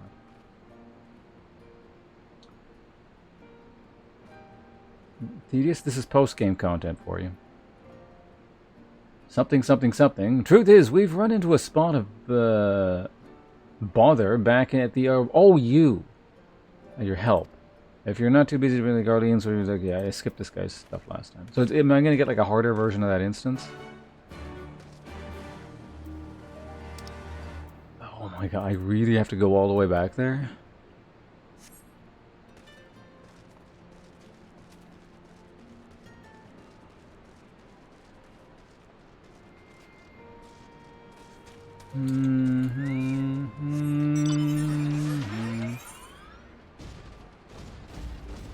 There's a couple people down here still.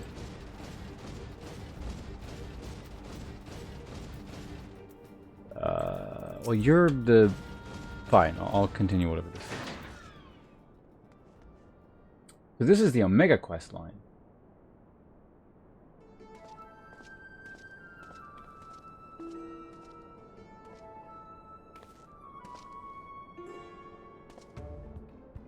Clicked the wrong thing.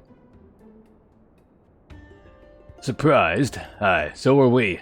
He's been brought as a consultant, believe it or not. How many times do I have to tell you? You will play no part in this investigation.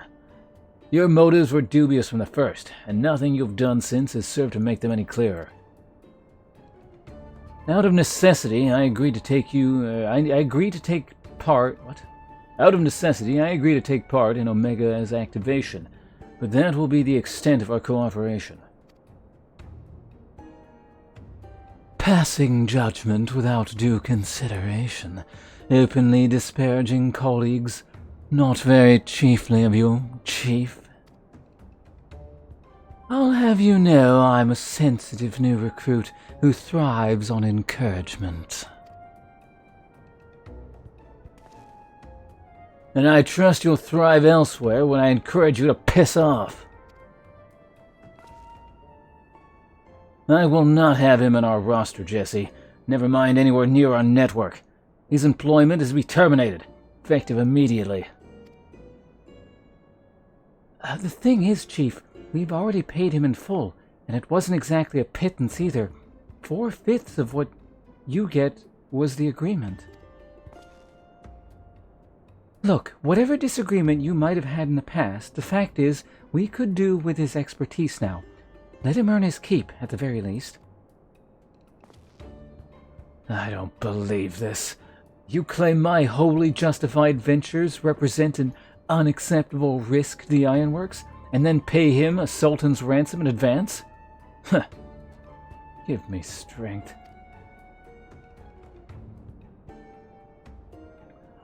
This has been the way of it for a while now, on account of which we've had to put the investigation on hold.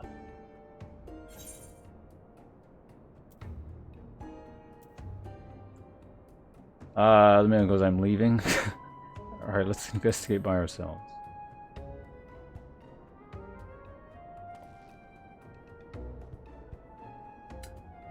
Tisk tisk. As much as I admire your enthusiasm, hero, you will not get very far without some brains to complement your admirable brawn. Happily, I am blessed with the surefit of the former. From this moment forth, You shall be my chaperone. With the realm's savior watching over my every move, I couldn't possibly make any mischief, which should surely serve to allay my employer's concern. Forgive me, Ponce. It was not my intent to embroil you in this mess. I didn't even know you were here. Seeing as you are, though, I cannot deny that I would be glad to have you on board. The fact is, we are no closer to understanding the true extent of Omega's powers, and even if it was damaged during the encounter with Shinryu, it seems highly doubtful that we will be able to disable it unaided. We've got as far as identifying its likely resting place, but I for one would feel a lot more confident about surveying the area with you around to deal with any unexpected surprises. Might I persuade you to lend us a hand once more, old friend? Yes. Then it is settled.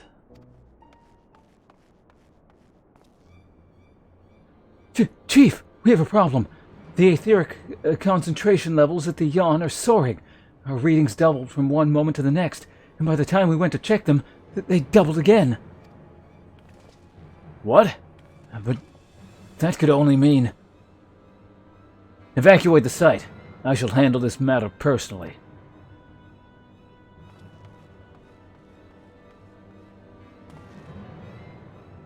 Biggs, Wedge, Ponce. I need you with me at the yawn. To the south of here. That's where we believe Omega came to rest. Jesse, hold the fort while I'm gone. And if possible, continue surveillance from a safe distance. All right, Chief. Watch yourself out there.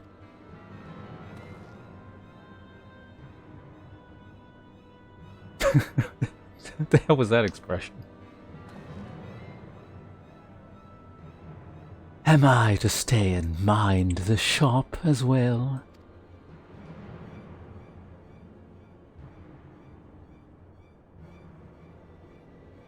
Oh no, I'm not letting you out of my sight. But before you fill the room with maniacal laughter, I want you to remember one thing. When you've collected your inexplicably lavish fee, the Ironworks creed became your creed. That's freedom through technology, in case you've forgotten, not supremacy through elegant ingenuity. Breach this contract, and I will have my pound of flesh.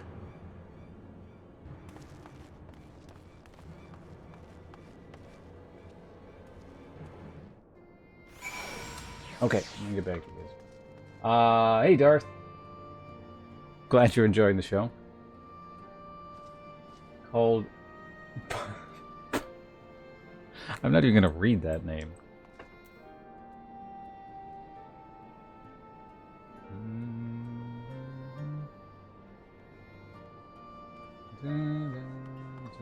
Ooh, it's a lot of information.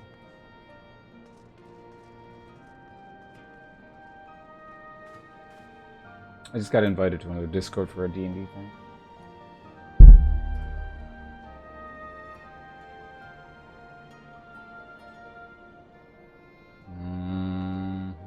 Man, there's a lot of work's gone into this Discord here.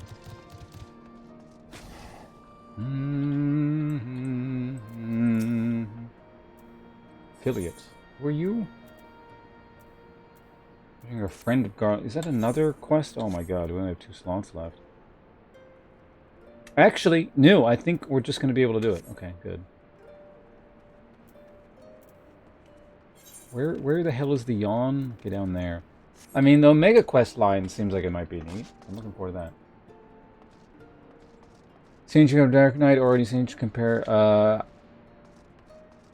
I don't know. I've always just liked tanky stuff, so and I enjoy both. But I think I'm just gonna stick with Dark Knight for now. The Dark Knight quest line amuses me as well, so it's so cheesy. It's funny. Philiot is searching for a friend of Garland Ironworks. Excuse me, sir. You're Ponce, right? The name's Philiot. and newly joined the Garland Ironworks. Pleased to meet you. I hate to be a bother, but I've got something I'd like you to take. Wedge told me he once asked you to peek inside the fractal continuum, is that right? Well, the thing is, we've recently detected a strange signal coming from inside. Knowing our luck, it's likely some ancient Allegan weapon run amok, but we won't know for sure until someone goes in and finds out. We were hoping that someone would be you, if you're up for the job. Oh, thank the gods. I'll see you in that location. I don't want to pronounce right now. Okay, another hard mode unlock. Got it.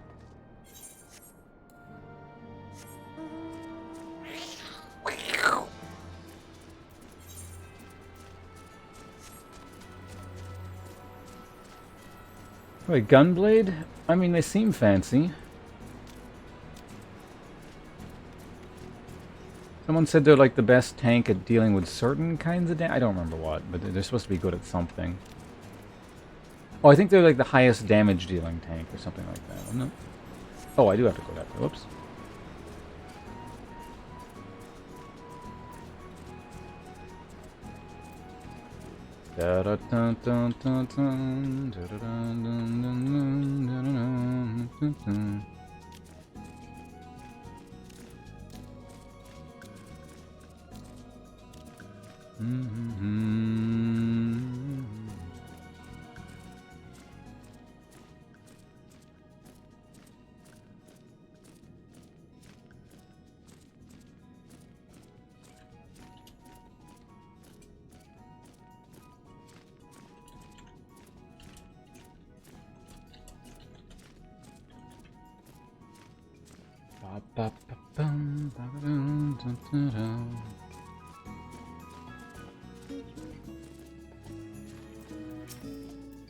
Marjorie. Oh, what?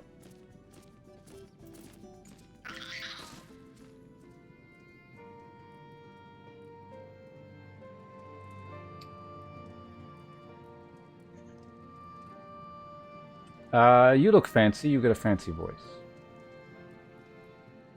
Are you also interested in exploring the Temple of the First? I never dreamed I would meet a fellow enthusiast. I first learned of monks when I attended a lecture by a historian named... There's a smudge on my screen right where that word is. Hold on. Eric. Ever since then, I continued to be fascinated by their creed and approach to life. I thought I would come and pay a visit to the site of their most revered temple, and now that the Empire has been driven out of the region, the only issue is that this man will not let me pass. Who's talking? I can't see you. Oh. The monks used the path to the temple to train. It is filled with all kinds of traps and obstacles that cannot be overcome by just anyone. It is precisely those traps and obstacles, then, that I wish to study. Everything I have read states that those who are able to reach the temple will come face to face with a monk of legend. Does that not pique your curiosity in the slightest? Who knows what kind of lessons one could learn from a monk that has mastered their art? You wish to know, don't you, adventurer?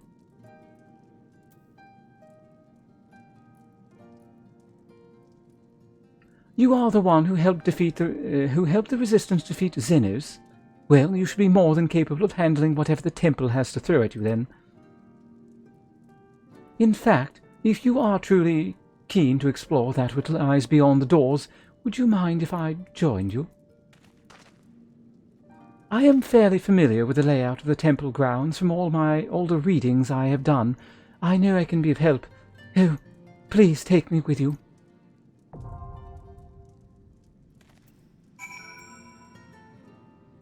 This is an instance. Alright, another instance. Cool. We'll do that at some point. Running around unlocking everything. This one's like really nearby, so warp you for $100, and then we'll like ride there and then start that quest off, whatever that is. Oh shit. No. Wait, what is this quest? No, no, that's that one. That's another quest. That's Speak to Sid, which is going to unlock another instance. And I don't know what this one is yet, so we're going to move this way.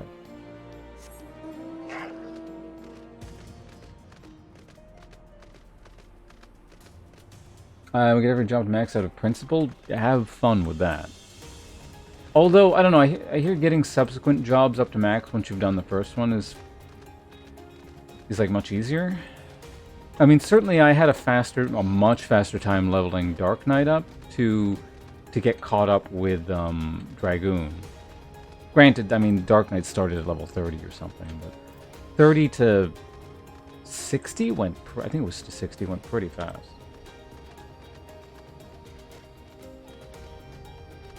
Kind of disappointed it was a tank. You just don't like tanks, or it's classist.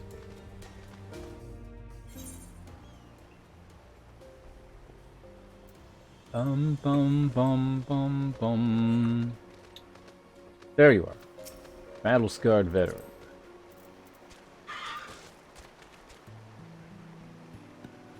It is you. A legendary adventure instrumental in the liberation of our homeland. Aye, though it took an army to see it through, I have heard tell of your singular accomplishments, both here and in faraway lands. I know the type. You are a warrior through and through, ever searching for a new challenge. A man who lives for those moments when all hangs in the balance. Did I say something odd? No, of course not. Not far from here is a place where monks of the Fist of Rauger once honed body and spirit, the Circles of Answering. And by the grace of our Doman patrons, it is reborn. He who fights with strength of stone unyielding, breathes deep of boundless sky, and embraces serenity of rolling sea. Against him, none... Against... That's an awkward sentence, but whatever. To wit, you will face striking dummies possessed of the fortitude of fantastic fiends and otherworldly foes.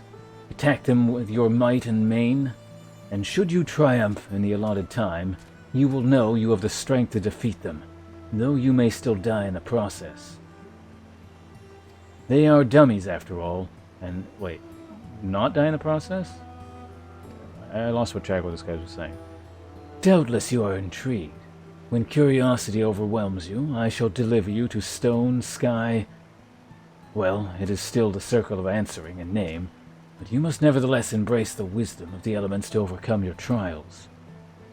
Oh, how foolish of me. I forgot to tell you the best part. It's free. Okay, so this is more tutorial shit? I remember this from before. You now have access to the Circles of Answering, an expansion of Stone, Sky, Sea. This training ground can be accessed via speaking with the battle-scarred veteran outside Rounger's reach. Let's see. The warrior does the least damage, really? I wanted gunblade in the game for years, and was kind of disappointed when I found out... Oh, I read that. It seems more intimidating in this game. I mean, at the very least, keeping aggro is mega easy. It's pretty frantic if you gotta, like, run around and grab aggro and stuff, but I mean, everyone's kind of frantic in this game, so... Like, I've never played it... I haven't played, you know, main tank in a lot of MMORPGs, but I mean, of the ones I have played, this one is definitely the easiest of keeping aggro. You just kind of roughly sneeze in the direction of enemies, and you just hold aggro. It's kind of weird, actually. Allegedly, that never changes. But at the same time as tank, you kind of gotta know, like, it's almost like, at least in instances, you don't have to know what you're doing, but it just kind of seems like you have to pretend to know what you're doing, at least. In terms of which way to go, and because it's, like, sort of up to you to run in and get shit started, right? It's definitely a kind of an interesting change you gotta get used to right off the bat, and I can see, like, I can run in not doing, or I can just sort of run in and start doing stuff not really knowing what I'm doing, and then be it like, well, hopefully it's right, and it usually ends up being the case. But I can see that, like, people really not wanting to do that. Not when I originally played WoW. The second time around with Classic WoW, I played Warrior. Yeah. So I was just like, you know, I would tank instances and stuff all the way up until level 60, and then I became a Fury Warrior because, you know, the instance really only needs one main tank, right, for raiding. So then I became a DPS Warrior. So it was just like this sudden shift right at the end. Well, I guess it's not a sudden shift because, you know, you're playing DPS while you're leveling. It's not like you're playing a prot warrior while you're leveling. But yeah, at the very least, keeping aggro is very easy. It's just a case of being willing to just charge in, even if you don't necessarily have a good idea what you want to do. Because it's going to take way too much time, and it's super tedious if you sit there and be like, well, I don't know what to do here. Which way do we go? You know, and follow someone, because you can't really do that. Want to or had to. I didn't really care which I did. Also, being like main tank prot warrior is also like a lot of work in a raiding guild, so I think I was fine not doing it, especially since I didn't end up playing for that long. So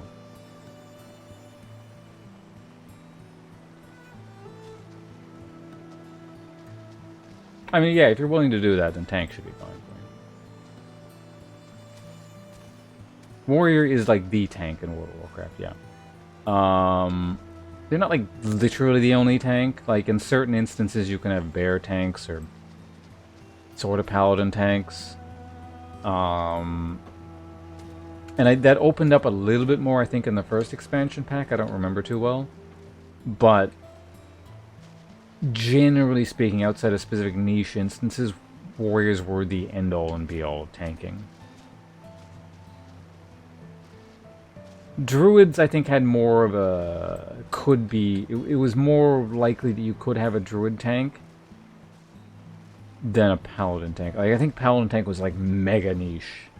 I can't remember any specific instances where it was desirable, whereas, like, druid, I think, was occasionally better for certain things, or usable as, like, an off-tank or stuff like that. There are Death Knights in World of Warcraft. Those came in after I stopped playing. I don't like really know what their deal is.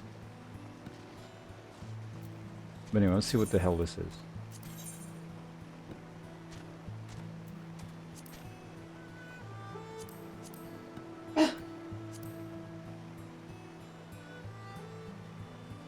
So this teaches you the mechanics for like whatever these instances are going to be. Royal Menagerie, which looks like this is well,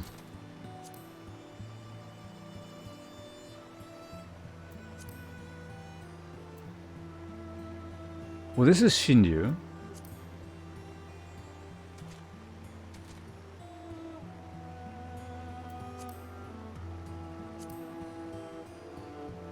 So this is like hard mode, and this is like mega hard mode. I don't know.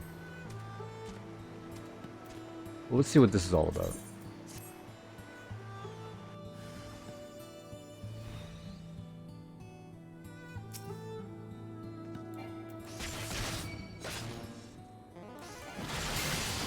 Okay, so what is this trying to teach me here?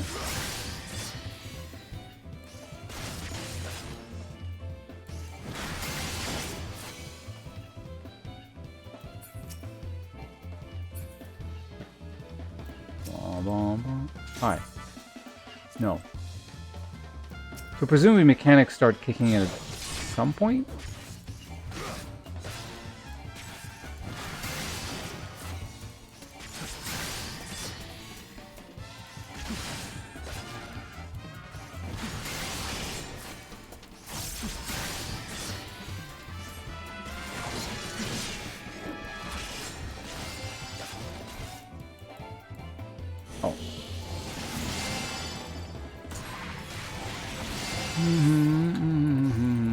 I'm using the wrong move.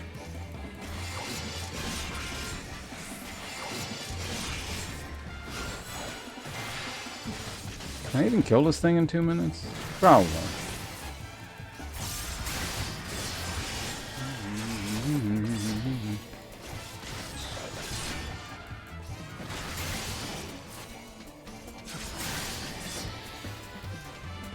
Bum, ba, bum.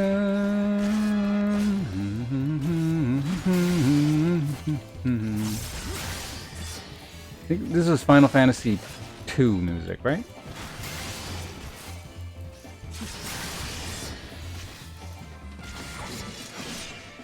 Yeah, I'm pretty sure. Considering how much time I wasted not attacking the thing.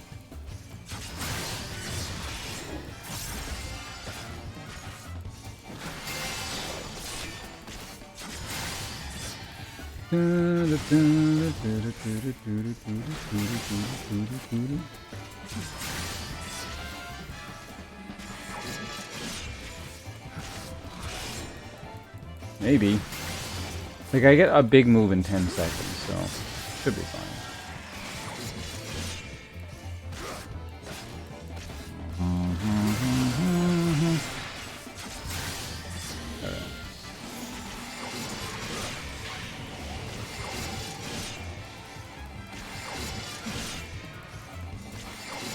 I'm gonna need this to do a lot of damage.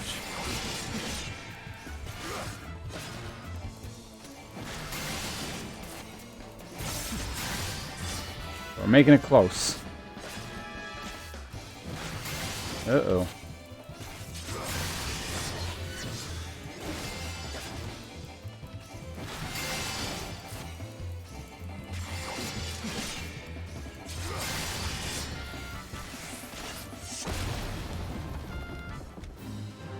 Alright, I did it.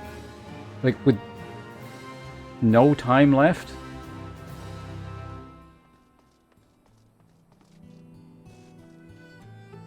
What the hell was the point of that?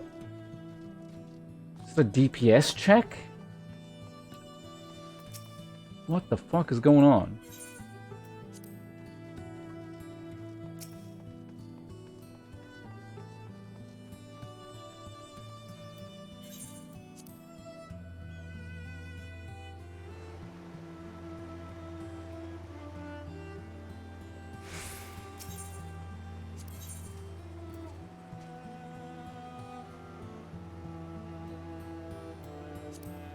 I'm gonna go now.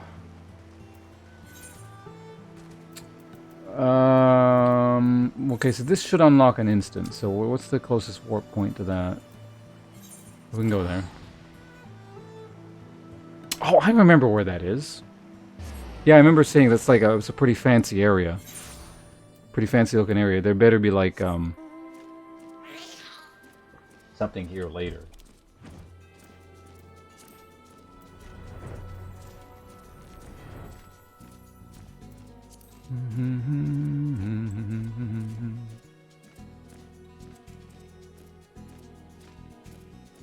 Bum, bum, bum, bum, bum, bum, bum. How did those go?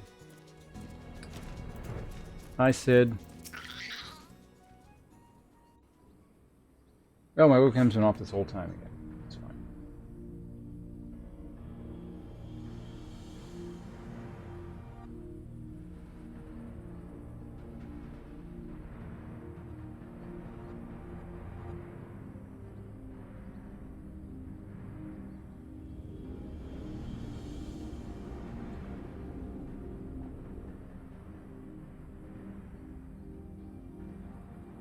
What in the seven hells is going on in there? A veritable sea of condensed aether. Our precious has been busy.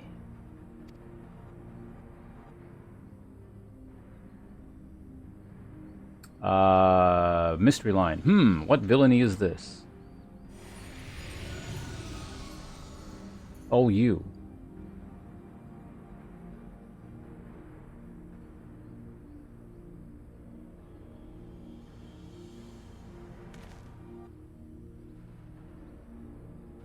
In slumber sweet have I lain since mine offspring's war with man did end. Yet I could not choose but stir at the abhorrent stench. Have care, mortal, for within this great hollow lieth Omega.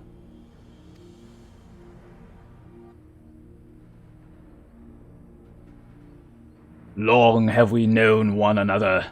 Our history spanneth eons and stars.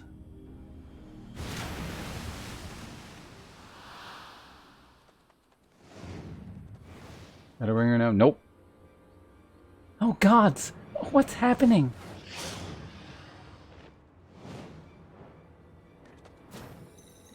That's the mount, not that one. That I think I said looked cool. I think that's it.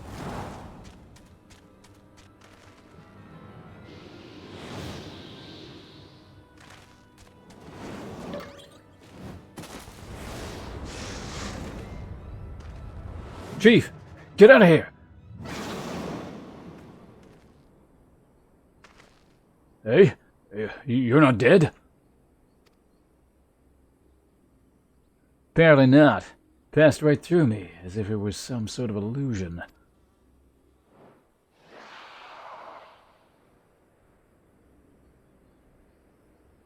"'Tis one of Omega's creations.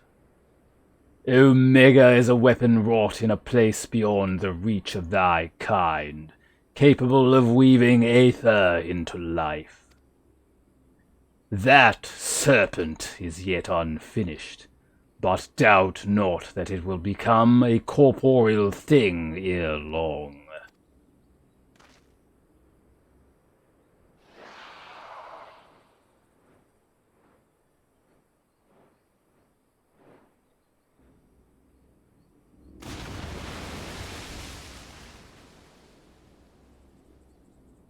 Well, whatever it is, it's gone. While this peculiar thing remains.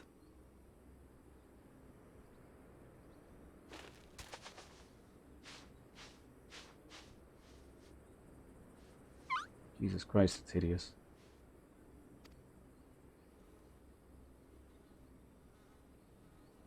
If it looks like a chocobo and quests like a chocobo,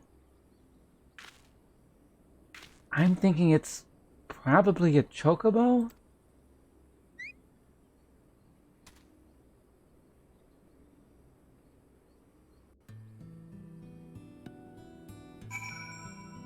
Don't tell me it's gonna talk. I'm just gonna turn the stream off if it talks.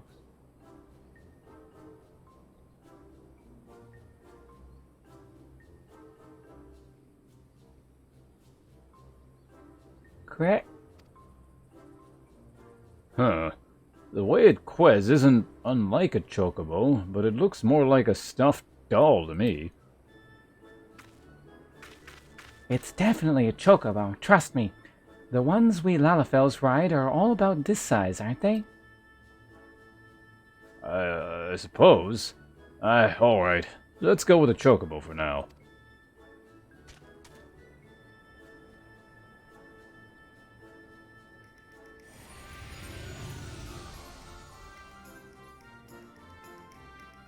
Thy mistress's blessing extendeth not unto this creature's soul, then.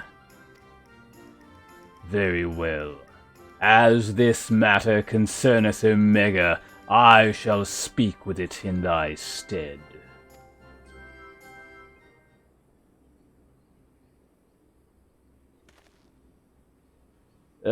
Ponce, aren't you going to introduce us to your knowledgeable little dragon friend?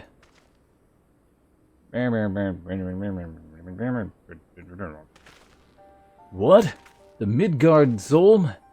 Who fought and fell at the Battle of Silvertear Skies?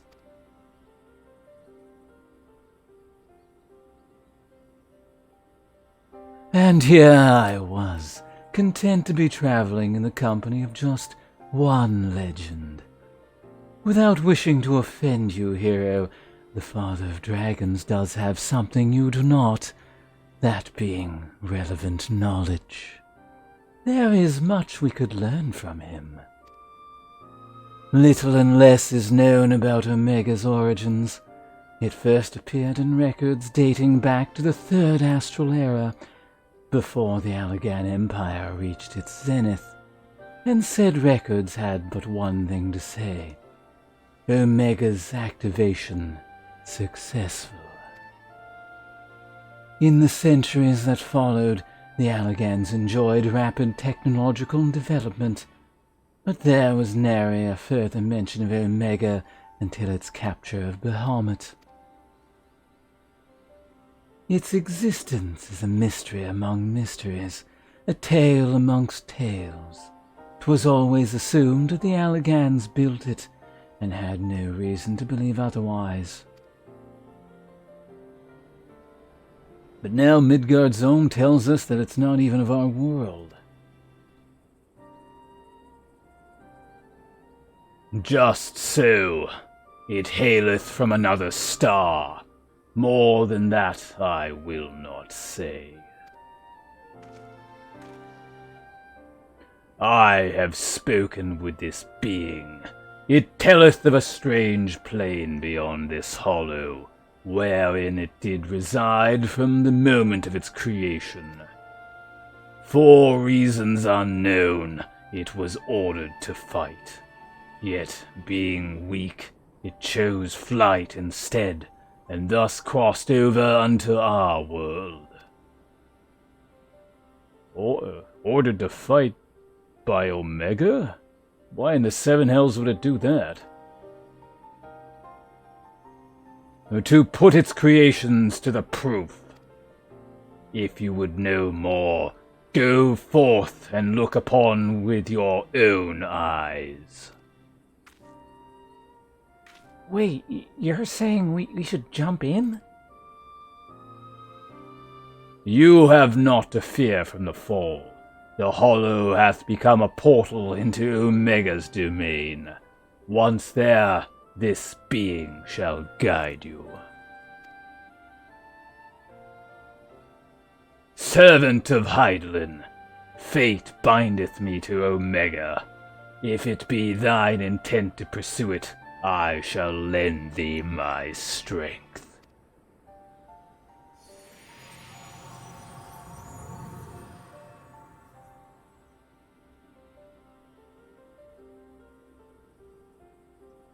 So you, really can show us around inside that hole, can you? Correct?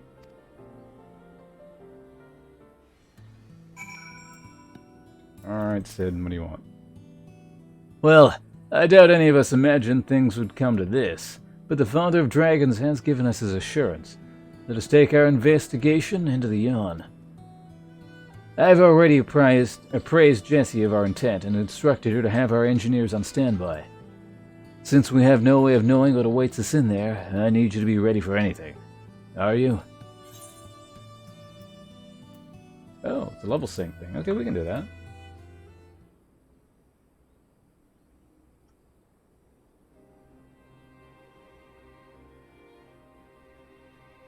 Alright, let's begin.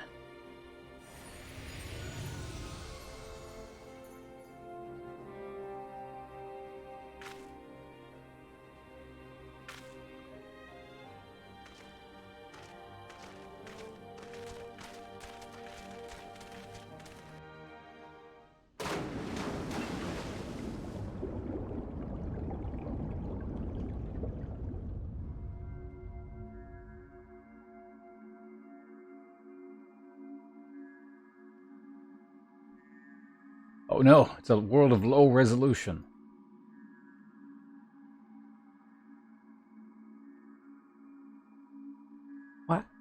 What is this place? What's wrong with us? I can see straight through me.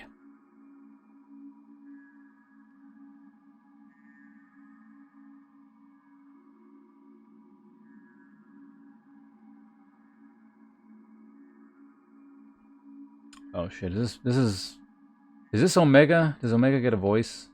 I don't know what he's gonna sound like. Well, we'll see. Welcome home, Alpha. Welcome, mortals. We'll see who this is.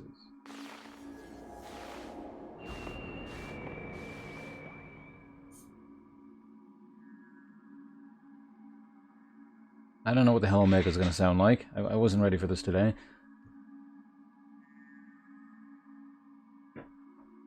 Fairly neutral, I would imagine. Well, unless I can figure out a voice, it's about to get worse. But hello, Recon. I'm glad you're enjoying the show. I am Omega, and I have awaited your coming. I continue with you now via one of my monitors.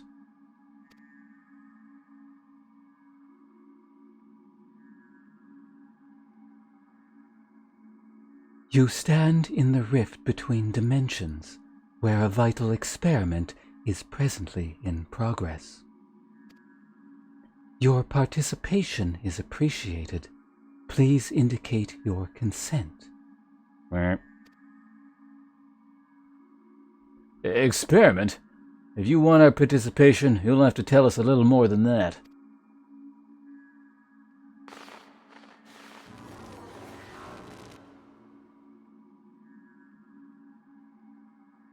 Ah, we're disappearing.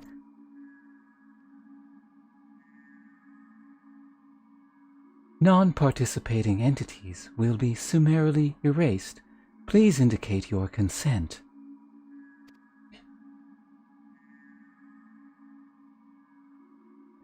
It seems we cannot even exist here without Omega's leave. I think it's fairly clear what we have to do here, don't you?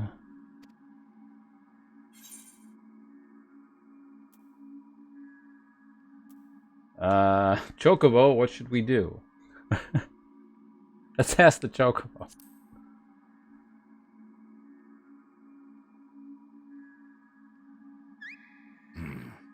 Thanks, bunches.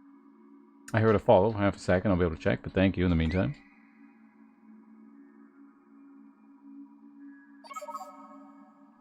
Thank you for your cooperation. You are provisionally assigned to the Alpha Group.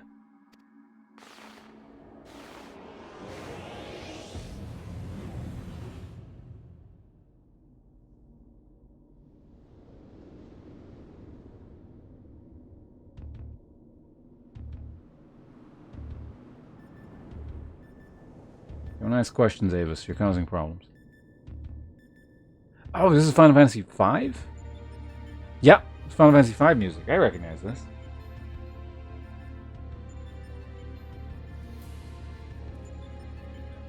Oh, my alert thing? Yeah. Yeah, Recon, that was you. Thanks for the follow. Looks like some manner of tower, or egg.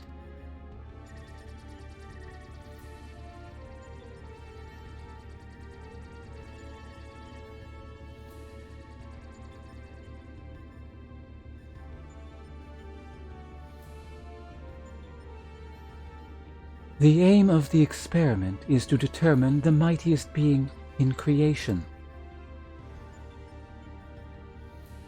To that end, 89 candidates have been selected and recreated. They are grouped by dimension, matched by strength, and pitted against one another. That which you identify as a chocobo is Subject Alpha, and you have been assigned to its group.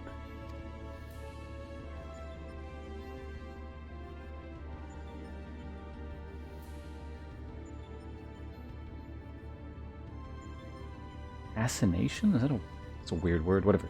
This assassination is tentative, however, pending an assessment of your fitness to serve as full-fledged test subjects. Your combat capabilities will be evaluated shortly.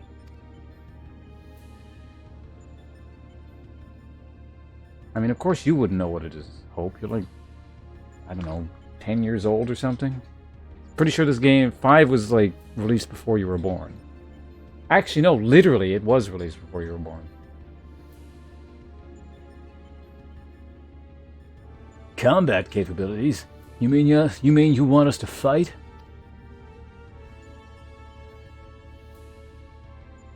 Affirmative. A course shall be constructed for this purpose, through which you must attempt to fight your way. Your suitability will be confirmed upon reaching the Deltascape test world beyond. Please note, however, that only entities with existential authorization may interact with objects in the rift.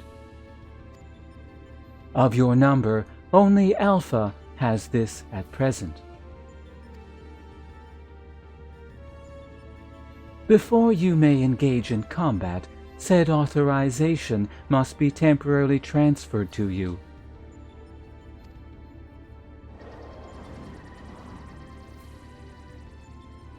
Tactics is a really good one. It's what... I mean, I don't include it as part of the standard ones. So. Oh, hold on a sec. Cutscene's still going here. An invitation from Omega itself. Not even I could have foreseen this.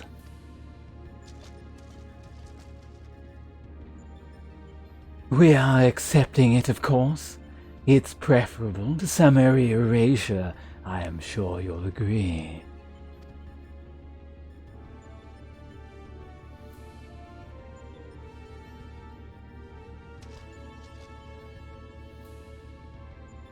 Yes. Alpha, was it? My colleagues and I are minded to participate in Omega's experiments. Will you transfer your authorization to us?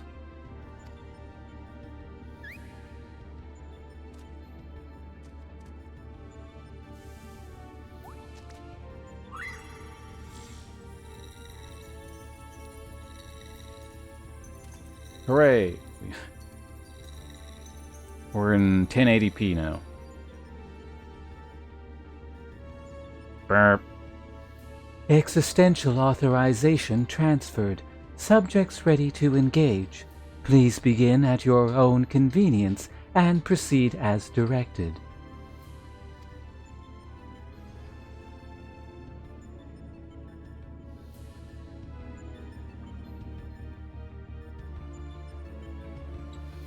Alright, do I have a moment to take a pause here? Or it's just going to start happening immediately. Oh. Okay, hold on a second. It's going to take longer for me to... Well, wait. No telling what awaits. Stay sharp. So, he said something, but I couldn't read it because it went too fast.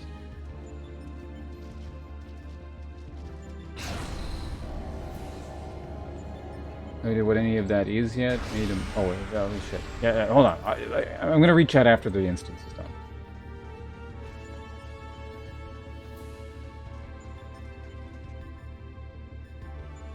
It's different to the earlier ones. Take the lead, Ponce. We'll follow. Level checker? Alright, let's go.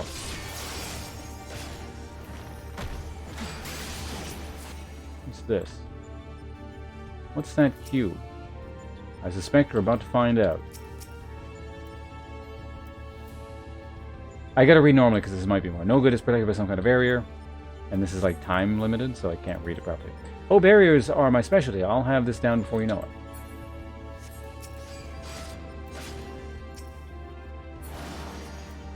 Got a barrier? No, still invulnerable. Chief, something's happening to the cube. Stand over here so it doesn't explode on me. White flame. Such a life form and a hostile one with that. Okay.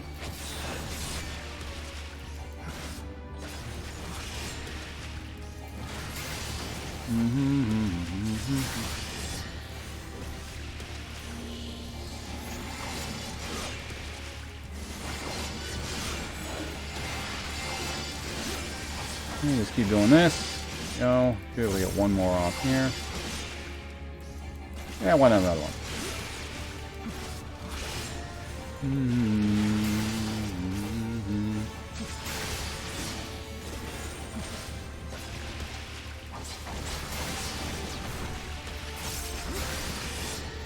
Another enemy continue to spawn so long as the monitor is operational. Okay.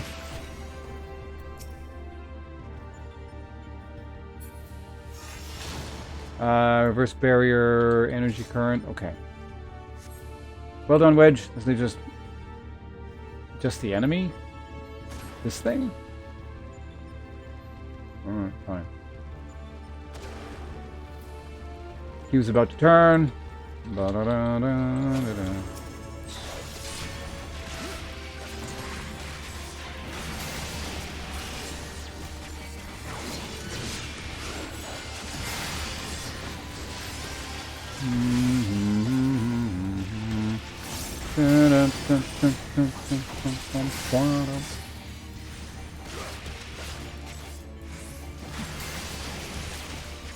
It's really nice hearing like all these old Final Fantasy tracks.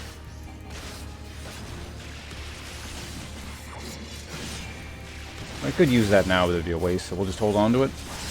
Even though I'm pretty sure it'll come back between now and whenever I need it next, because there's bound to be a lot of dialogue. Alright, next thing. Some kind of teleporter? Looks like something.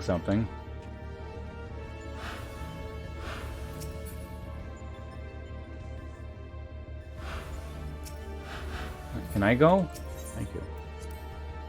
Rally point 2. Alright, next part. This is not cutscene town, so I guess I can turn the camera on.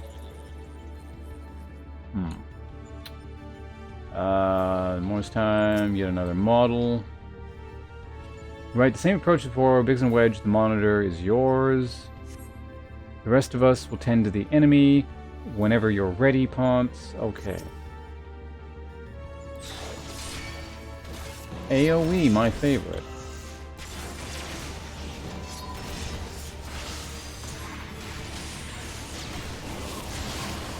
Okay, these enemies are like pretty shitty, so I don't...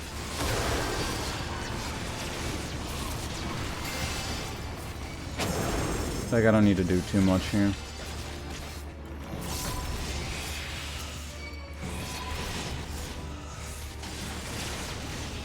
Too bad I can't use my other ability. I don't know. Fuck it, let's go ahead and do this.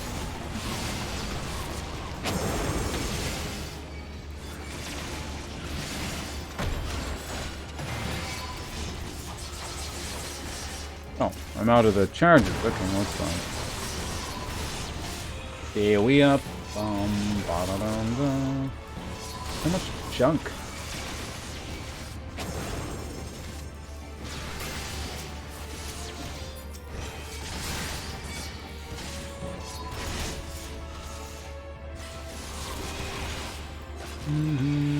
Okay, I'm only gonna have, or soon I'll have my mana thing. AoE lifesteal, gonna love it. That should be the end of it here.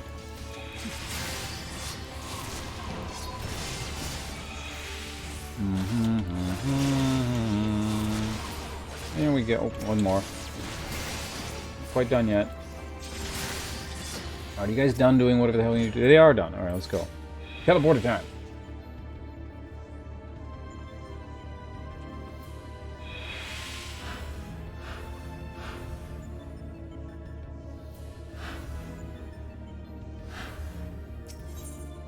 Point 3. This is a bit more involved than I was looking for. I thought it was going to be something short that opened access to a big instance, which it still might be, but at the very least this part isn't very short.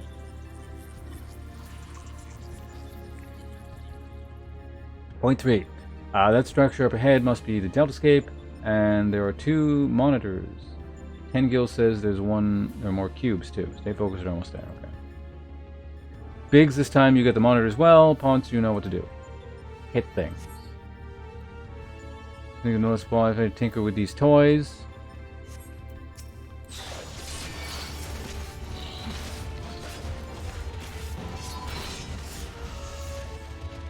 Stack them over here, maybe.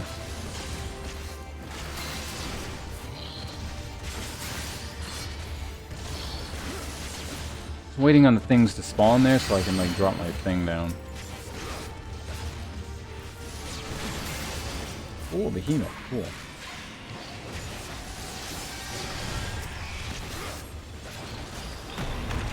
Oh.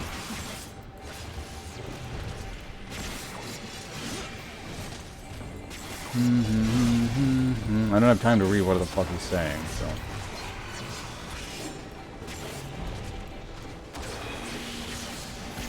Okay, let's go ahead and do this. King Behemoth.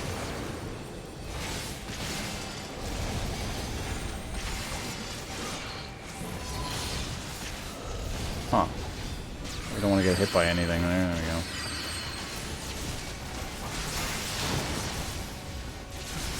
No, he's got one of them. Sure is busy in here today.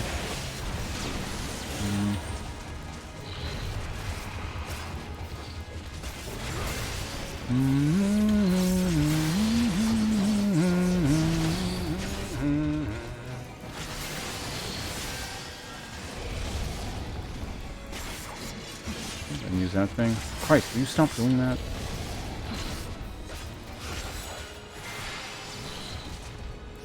King Behemoth says Graw. Kill it before it does whatever that is. Isn't he trying to like bring down meteors or something? Ba-da-da.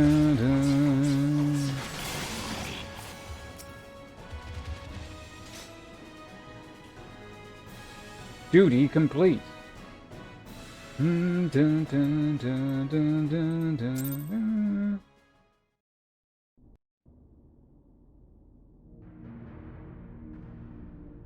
Wait, is my webcam on? Oh, it is. Off it goes. That's our goal. Deltascape, if I'm not mistaken. What do you think is waiting for us in there? Omega said that it groups subjects by dimension. If the creatures we fought on the way were merely intended to separate wheat from the chaff, it would seem certain that far greater challenges await inside that egg-like object. Our fellow test subjects, most like. But I am not certain what to make of that castle. Could it somehow be connected to the subjects? Quit.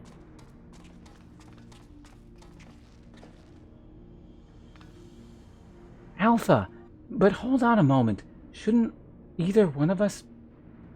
one or the other of us be translucent? Burp. Subjects confirmed to have arrived at the Deltascape. Analysis complete. Congratulations. You are approved for participation. Your strength places you in the self-same tier as Alpha, the feeblest and farthest removed from yourself.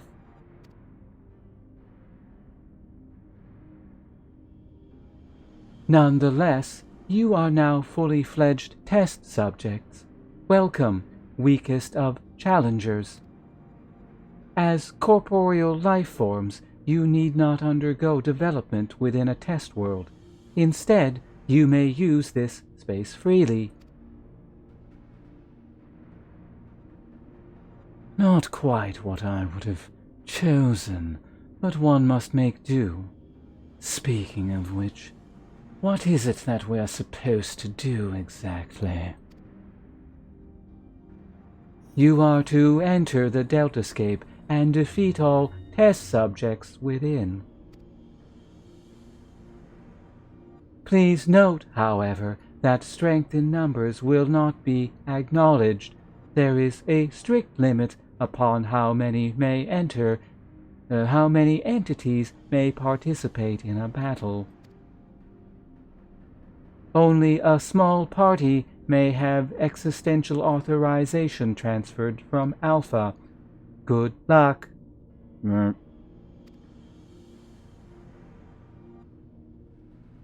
So the eggs do contain our fellow test subjects, just as I predicted, eh, Garland?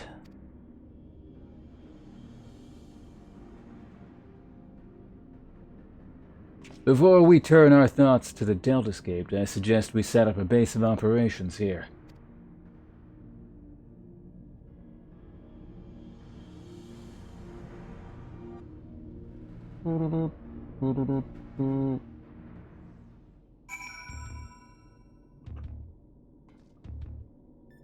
Alright, now I can get caught up with you guys.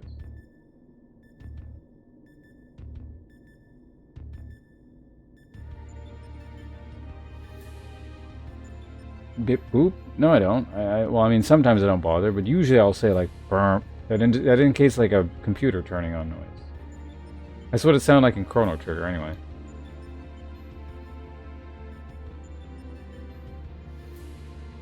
I have no idea what any of that is yet. Just a Marauder so far. Oh, okay. You just start playing. That's neat. Warrior, Paladin, Rogue, and WoW mainly, so probably melee. Yeah, I played mostly melee in World of Warcraft as well. So I tend to like melee stuff. The Black Mage big-ass AoE does look satisfying whenever it goes off. So I'm like, it looks cool. I don't think I'd, like, enjoy playing it as much, but it does look cool. Oh, the Omega thing? Doesn't matter. We're gonna kill it later anyway.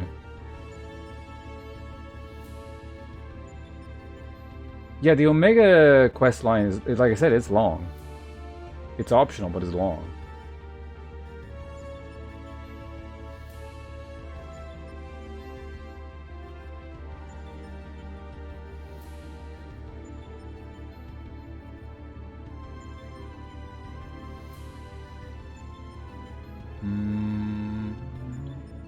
So I think I missed something earlier. Oh, you're at Eyes. Okay. I forget what the last one was actually called. Storyline-wise, if you told me what's happening, I'd know where you were at, but... It's somewhat cobbled together, but this should suffice as a base of operations. Take heart, old friend. Though every step we take seems to raise more questions, we will wade through this mire of mysteries eventually. Of that I have no doubt.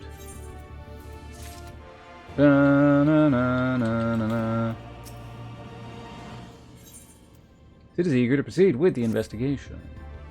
Oh, wait, cutscene. Alright.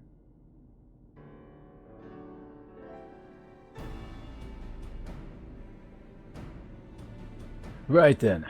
What to do next? We know that Omega is conducting tests to determine the strongest being. But we do not know its ultimate purpose, or even its exact whereabouts. Plainly, however, it is within Omega's power to curtail our stay here whenever it chooses. Accordingly, we have little choice but to proceed as bidden and defeat the test subjects awaiting in the Delta escape.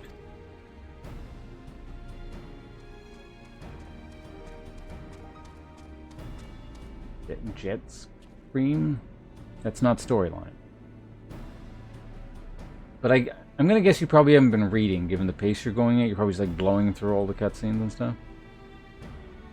Well, Alpha certainly seems keen, though it might be best if you left the fighting to others, little one.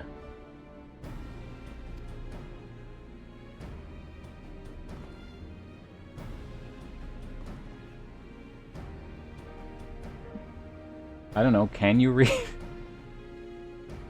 That, of course, assuming others are willing. What do you say, old friend? Yes.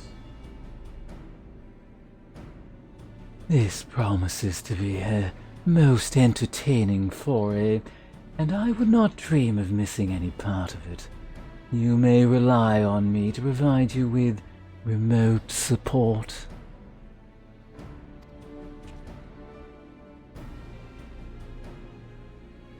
With commendable foresight, I took the liberty of borrowing the various monitors that were lying around, and shall extract all the information I can from them.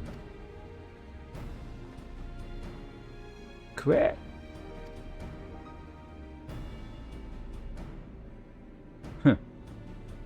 It's a pity none of us speak Chocobo.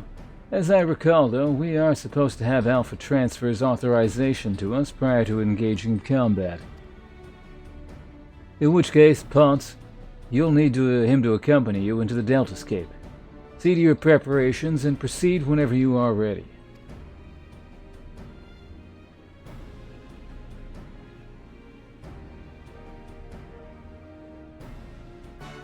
Da-da-da-da.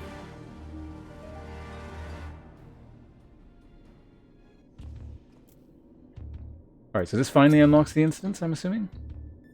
Crap. Alpha appears eager to proceed.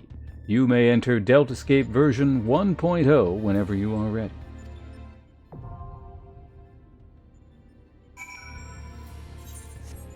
Alright, what is this instance? It's a raid, I'm assuming, yes? Where are raids? There's raids. There's Deltascape 1.0. So it's actually lower level than this thing, in terms of gear score.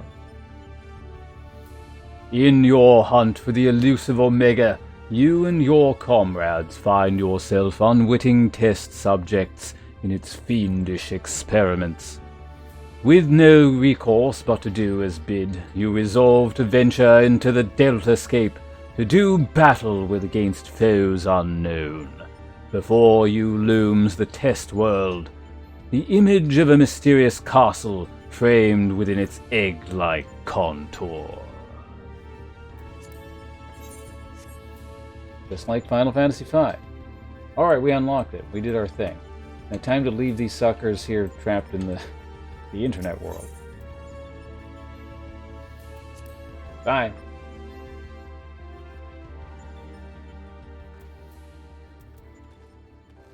What the hell is another quest here? What the hell are you for? Good evening, sir. Will you be descending into the yawn? Oh, he just takes you there? Why does he have like that? You know, I'm gonna go in there just because. Like, why does he have that quest thing over his head? Just because you need to... Okay, fine.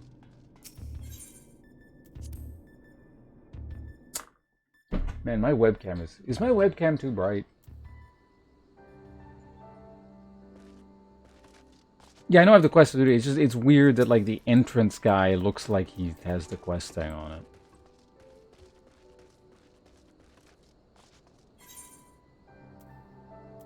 Okay, I do believe I have... It seems kind of pointless. It's like the quest is just use the duty finder, but... Maybe he will want to go back in there to see what's in there, because they can't figure out how to get back in there. Can I, like... What happens? Can I fly into this? No.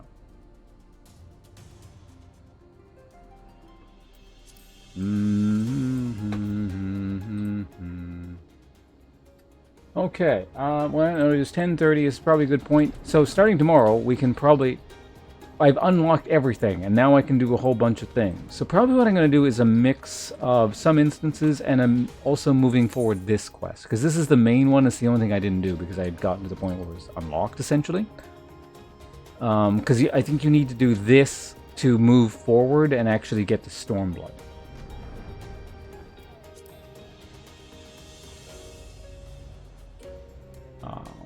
Which is going to take a little while longer, given that I want to do all these raids and stuff like that. And I've been doing a whole bunch of little side quests that are clearly not necessary, but, you know. There's no point in, like, running out of content, right? I've got 2 months, like, paid time, and how many months until the actual expansion pack? It's like November, right? So we got August, September, October, you have, like, 3 months to do everything. So, yeah, on that note, I think I will indeed call it. Thanks for hanging out.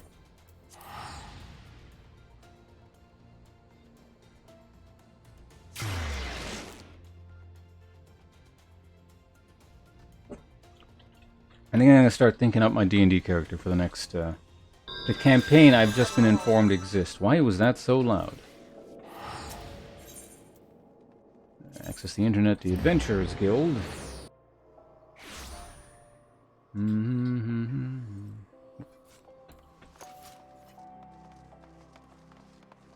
Blum, blum, blum, blum, blum, blum, blum.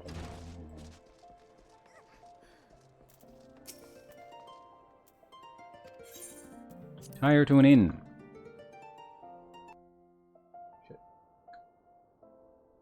Okay, so what's the plan? Tomorrow, what day is tomorrow?